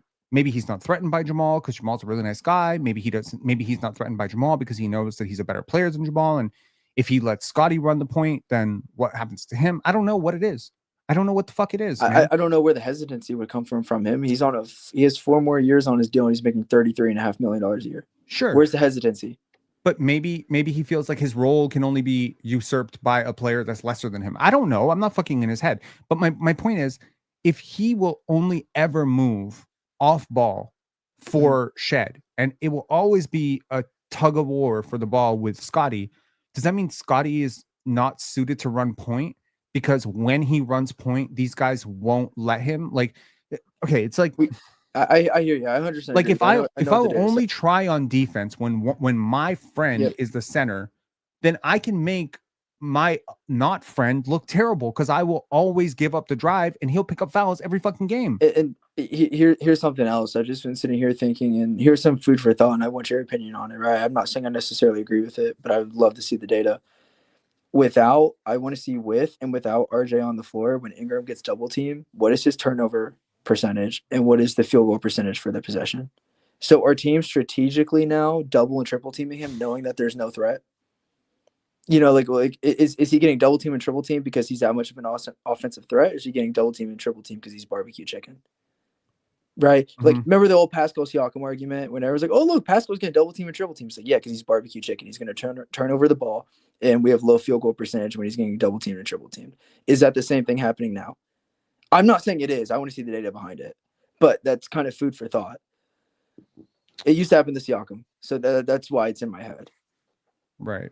Because that was everyone's defense. Well, look, he's an all-star. He's a superstar. He's getting double teamed. And I'm a Siakam fan. I never thought he was a all-star. Oh, I thought he was an all-star. I never thought he was a superstar. But I was like, look, Pensare. Look, Rob. He's getting double teamed. He's getting triple teamed. There's the film. It's like, yeah. What happened 2 seconds He's after? driving into the double team though. Yeah, but look what happened 2 seconds after. Turnover, missed shot, forced shot, passes it, makes the wrong pass, makes the wrong read. So our team's doing the same thing to Brandon Ingram right now because they know he's going to make the wrong read, make the wrong pass. What's the turnover rate on the possessions when they do that? Like that's the argument here because the offense has been playing poor. It's Look, not like I we're trying to have go no guys. doubt that Ingram would help the offense tremendously, and so would Quickley by making faster decisions, playing with more pace, and finding the open man. I have no 100%. doubt that Jakob and Scotty and Grady are presenting themselves. I also have no doubt that if I pass to Grady 3 times in a row and he drives into a double team and smokes the layup, I'm going to think about the 4th time a lot.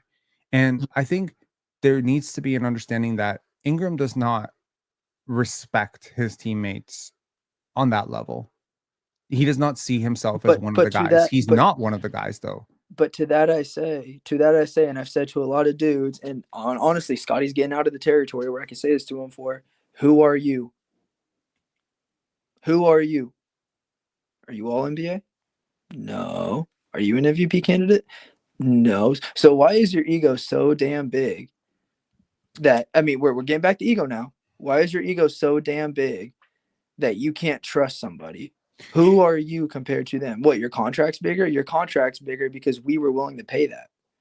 Because a lot of people in the world have gassed Brandon Ingram out to hell, have told him that he's the next Kobe Bryant, the next Michael Jordan, the next Kevin Durant. And for whatever reason, he's bought into it because he's a highlight merchant, because he watches highlights instead of film, and he watches the highlights and he sees what he does and it looks like what Kobe does. And now he has the Toronto media and people like Hello and Welcome saying he's the savior, and people like Bobby Webster comparing him to Kawhi Leonard. So yeah, when people talk about you like that, when they sign you to a $40 million deal, sight unseen, your head can get a little bit big. He needs to be humbled, but I have no doubt in my mind, none, that Brandon Ingram is a selfless person, that he's a selfless teammate, I'm not that saying he's a not good dude. And when a guy is a good dude, there's always hope that he can be adjusted.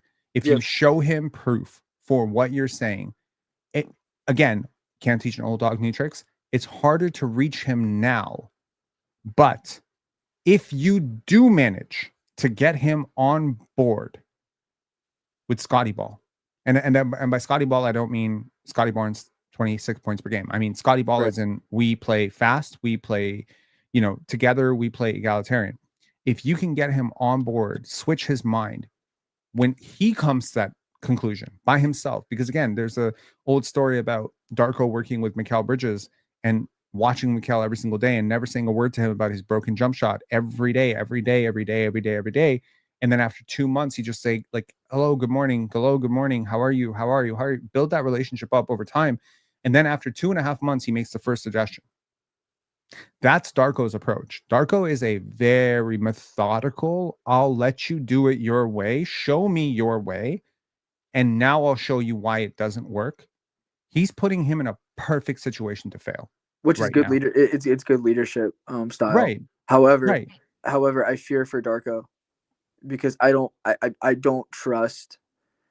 If Bobby is the one who's made the decisions the last 5 years, I don't trust him to make the right decisions. I don't trust him either. Yeah. Anyways, man, any final thoughts? Yeah, no, I'm sorry for taking up all your time. I appreciate the conversation, right? Yeah. I really appreciate the conversation. It's friendly. I think the 250 people here probably appreciated it too. So give this video a like, and shout out to Lane, always bringing a good counterpoint to it. I don't agree with you at all, and I'm going to say that, but you've presented some really good points. You've done it really reasonably, and I think it's probably given a lot of people something to think about. All right, thanks a lot, man. Appreciate you. I appreciate it. See ya. Okay, super chat here.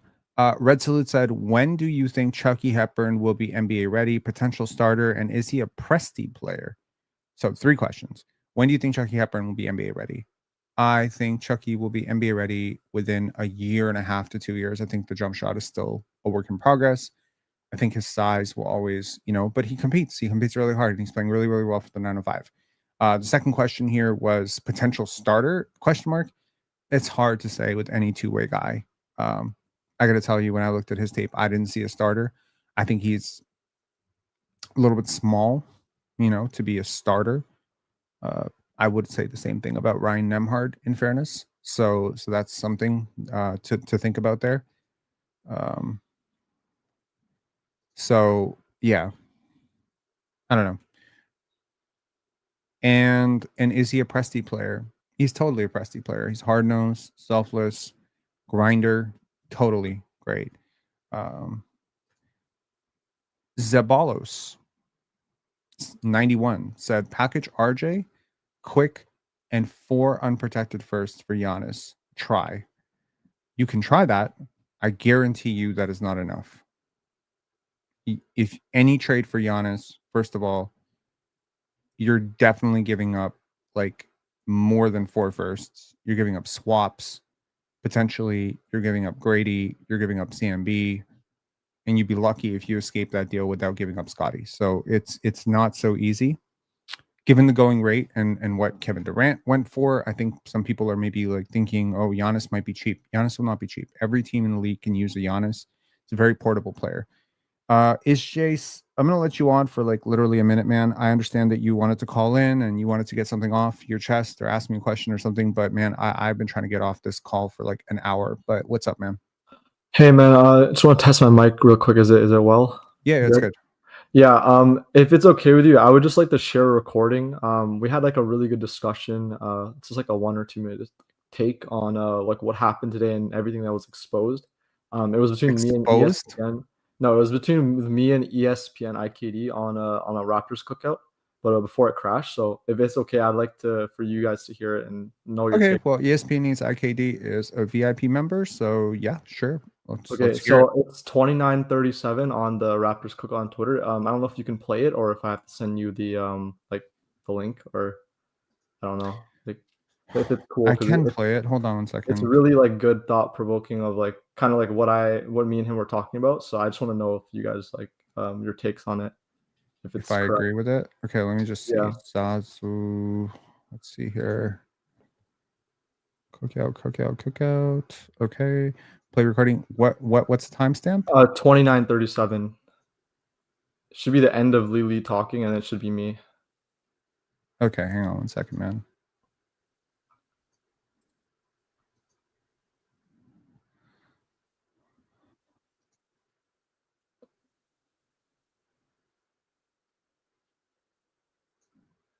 Did you find it?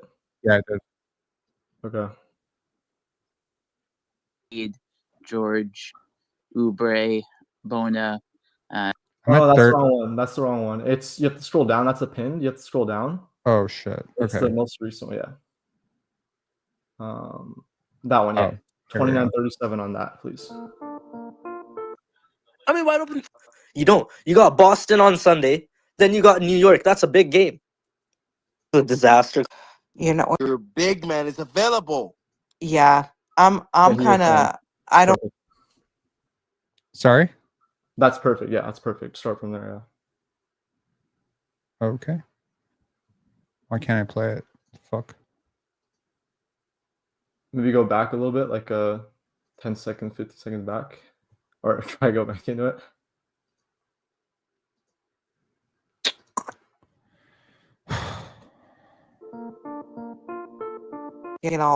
But like this is the practice or whatever. Darko, I don't know. I don't. Okay. I think Darko is a great coach for when thanks. you're playing well and you're winning. But I don't believe that he has. I don't know about in terms of holding people accountable, holding these guys. You're tired, sure, but minimize your minutes, sure. But like some of the plays, just looking lost, not trying. That to me is unacceptable. I don't give a shit if you played yesterday or not. Some of it was looking real ugly. And yeah, I'm kind of I don't. This is not what I want to watch on my Friday. This is Yo, not what I Louis, want to you want to know watch. the truth? You want to know the truth? Yeah. So, do you guys remember like the first like 5-6 games of the start of the season? How like every possession we were actually sticking to like the Darko's like philosophies and principles. We were passing the ball, we were getting assists, and we were like playing like actual team ball, right? I don't know what happened. Ever since that Ingram game winner on the Pacers, this entire team just went like, do you know what? Screw it. Why do we have to put this much effort in going through cuts, doing like passing the ball, making these reads? Let's just rely on talent. Let's just rely on ISO. And ever since that game winner, I've seen a slow deterioration of the actual system, and everyone just starts not playing the way we're supposed to be playing. Is that what you wanted me to play? No, it's more than that. You can skip ahead. I had like it was with me and ESPNNeedsIKD. If you skip a little bit more, You asked me to play 29, 37. This yeah, is that was 30, just 31. yeah. So if you skip a little bit more, Okay, I need a timestamp, man. I don't have like all day. let me just get it like 10 seconds. I'm not trying to be rude, but like, my God, man. Okay, I have a screen recording, so let me just quickly go to it. Okay, so just go to it says here. It's okay. Just go to 4041. You were gonna make me play through fucking 10 minutes of this? I'm sorry. If you just go to 4041, that's where I start like my actual take. Yeah, let's just leave it. Let's play from there. How long is this? It's like 1 or 2 minutes, literally. Okay, I'm playing this for 1 minute. By putting an uptick in usage here for Brandon Ingram, and it hasn't yielded good results. It hasn't yielded good looks. It hasn't yielded anything. The problem is that in this system, if a player goes out, you can't change your philosophy on how you're going to take shots and everything. You have to replace the player with a player, the best that can be replaced, and you have to keep following the rules, the principles of the system, moving the ball, drive kicks, taking open shots. Right? When you have a predetermined mindset, oh, this player is out. Okay, so I'm gonna start forcing 10 more shots now because I need to get my shot totals up. And this IQ player or someone else can take 5 more shots. Like, you're not supposed to do that. That's not how the system works. Right? I see the Raptors 9-5 playing the way they play like sometimes Chucky doesn't even attempt a single shot for the entire whole first half. He's just getting assists. He's just moving the ball. Right, and then at the end, the last quarter, he'll have like 7 or 8 shot attempts, like within like a couple possessions. It's whatever the system gives you. The looks that the Raptors NFL get, it's literally like the most open shots I've ever seen in my entire life. The amount of threes they get that are open, it's crazy. Everyone's scoring, everyone's contributing. Right, the players in the system, they don't fall. Like, when one thing goes wrong, they go back to how they used to play, like back in like AU basketball, where it's just like ISO clear out. Like, this shit is not working. We don't have. Is that good enough? Yeah, it's basically okay. Perfect. Yeah, I agree with you 100%. If that's what you're asking for, yes, I agree. I agree 100%. I just want to make sure that I have my thought like analysis on like what I'm talking about, like if I'm actually understanding what's going on and stuff. But yeah. You are, because I said this. Do you remember that post that I made about Brandon Ingram 4 games into the season, and I got roasted by the entire internet, like that I'm hating on Ingram? And it was about the influence of Ingram's isolation play on how the team was playing. And I said, like, basically this ISO Ingram bullshit is not going to work. Oh yeah, because like they probably haven't seen like this amount of cool kind of talent, so they're kind of like you know, the young guys are influenced into it and want to follow that. Exactly. So Brandon Ingram is like the cool kid who does drugs. But I'm not saying that because I suspect that he does drugs. I'm saying that like he's like the kid that kind of comes in and it's just like analogy. He's above the system, and people start looking at him and like, well, if he can do it, I can do it too. And I think none of this would matter because if IQ wasn't like that, but I think Emanuel Quickley is like that too. The thing is, they both kind of want to go out of the system because they want to control their shot attempts. The thing is, it was working in the beginning too, because if you can tell, like I think I saw a stat or something, like Ingram had like the most efficient mid range or like look that he's getting in the entire league. Like, he was better than Shea at it. He was better than Brunson. And then ever since that game winner, and then they stopped using the system, like he's been atrocious now, like efficiency wise. Right, like his efficiency was amazing. But like, okay, first of all, his spring was different in the beginning. He looked a lot springier. He looked a lot burstier. He was getting up clean for blocks. Right now, he's not getting up clean for anything. He's smoking layups at the rim. So the idea is not that Brandon Ingram has suddenly changed his entire philosophy of basketball. It's largely he can't do the things that he was doing earlier in the season because he looks dog tired and potentially injured. So I think I have a question as well. Do you think he's passing? Because I know that every time he gets like a double or like they're sending like 4 guys at him. Like I saw the Hornets, like some of the clips, they're sending 4 guys at him. Do you think he's passing out of those too late? Like is he not like making those reads? Yes. So he's just a little step early, a little late passing out of Yes, those. he's taking too long, and the passes that he's making are not nearly clean enough, good enough, or advanced enough, basically. Like, basically, at this point, if you leave Brandon Ingram one-on-one, Brandon Ingram is going to score. So teams have figured out that if we double him, our odds of him either turning the ball over or doing something really, really dumb or making a pass that doesn't hurt us are really bad. Ironically, teams have also figured out that doubling Scotty is a very bad idea because he always finds the right advantage. So sometimes people will use this guy gets doubled more as a indictment against the player who doesn't get doubled. And they say, well, look, this guy's getting doubled because he's amazing. And this guy doesn't get doubled because he's garbage. Actually, the guy who doesn't get doubled sometimes doesn't get doubled for the same reason that Jokic doesn't get doubled. Jokic gets doubled occasionally, but sometimes teams will actually just play him straight up all night and live with the results because he kills them when they double him. Yeah, because So he passes so well out of those. exactly. So at this point, my thing would be if Darko can teach Ingram how to read the game a little bit better, then you won't be able to double him, at which point he will actually become like all NBA level scorer.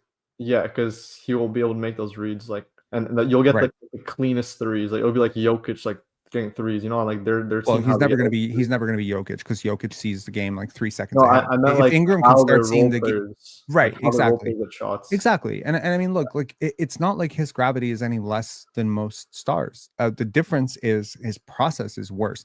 And you know, Cade gets doubled a lot too. Cade chokes a ton of turnovers away.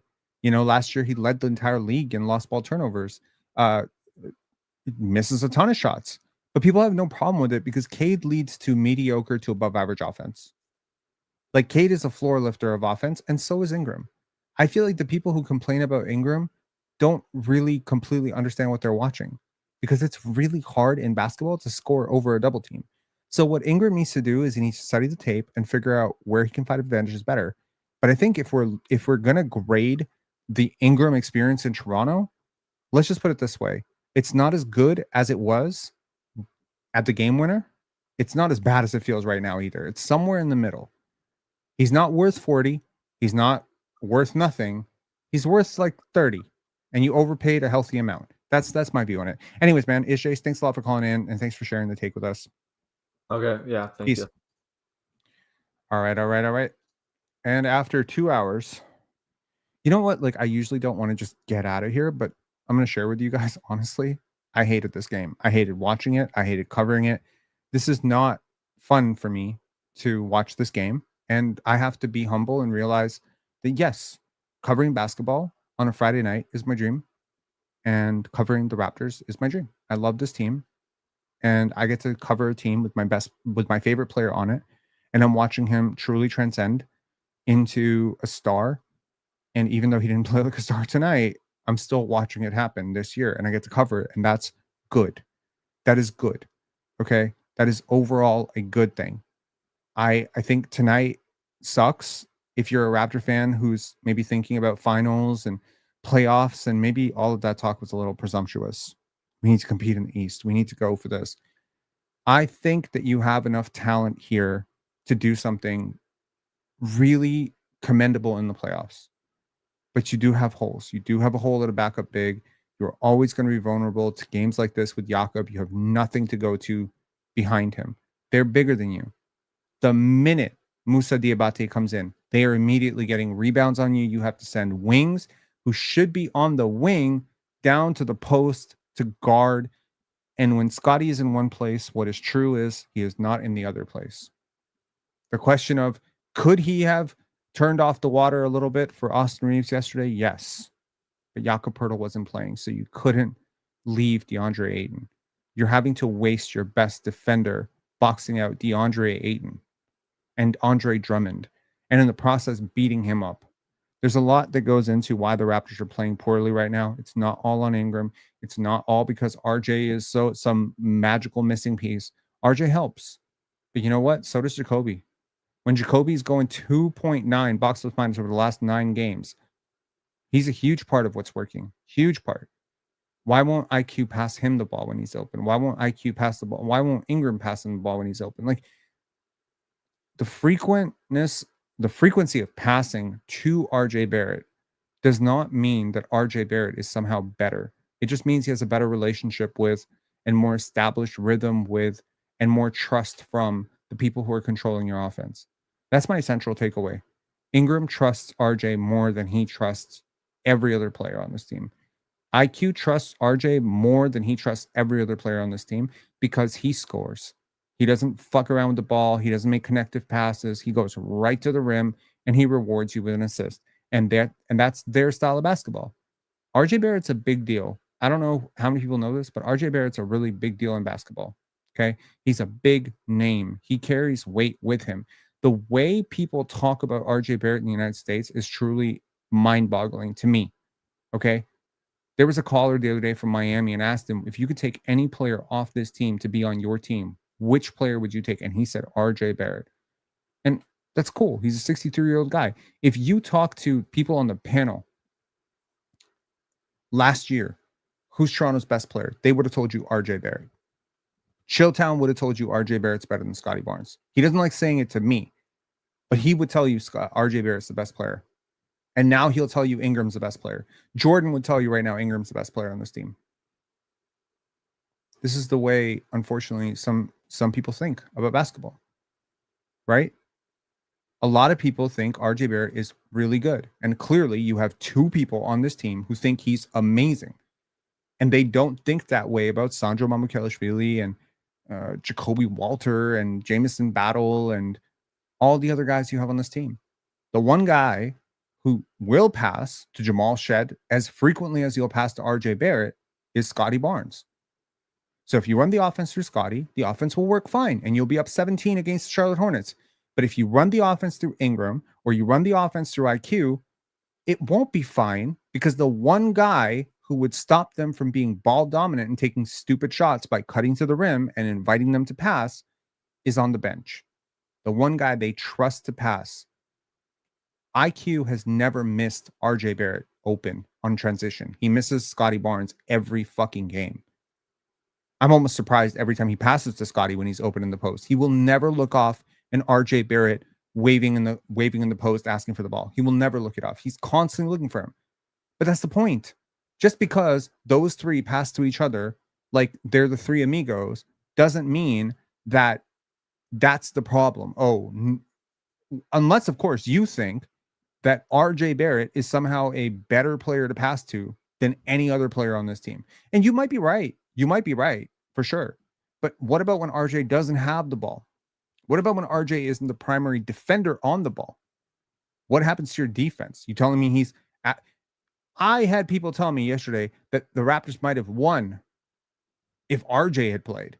So RJ's guarding Austin Reeves now? Oh my God. Austin Reeves might score 82. But you'd be like, well, RJ's a good defender.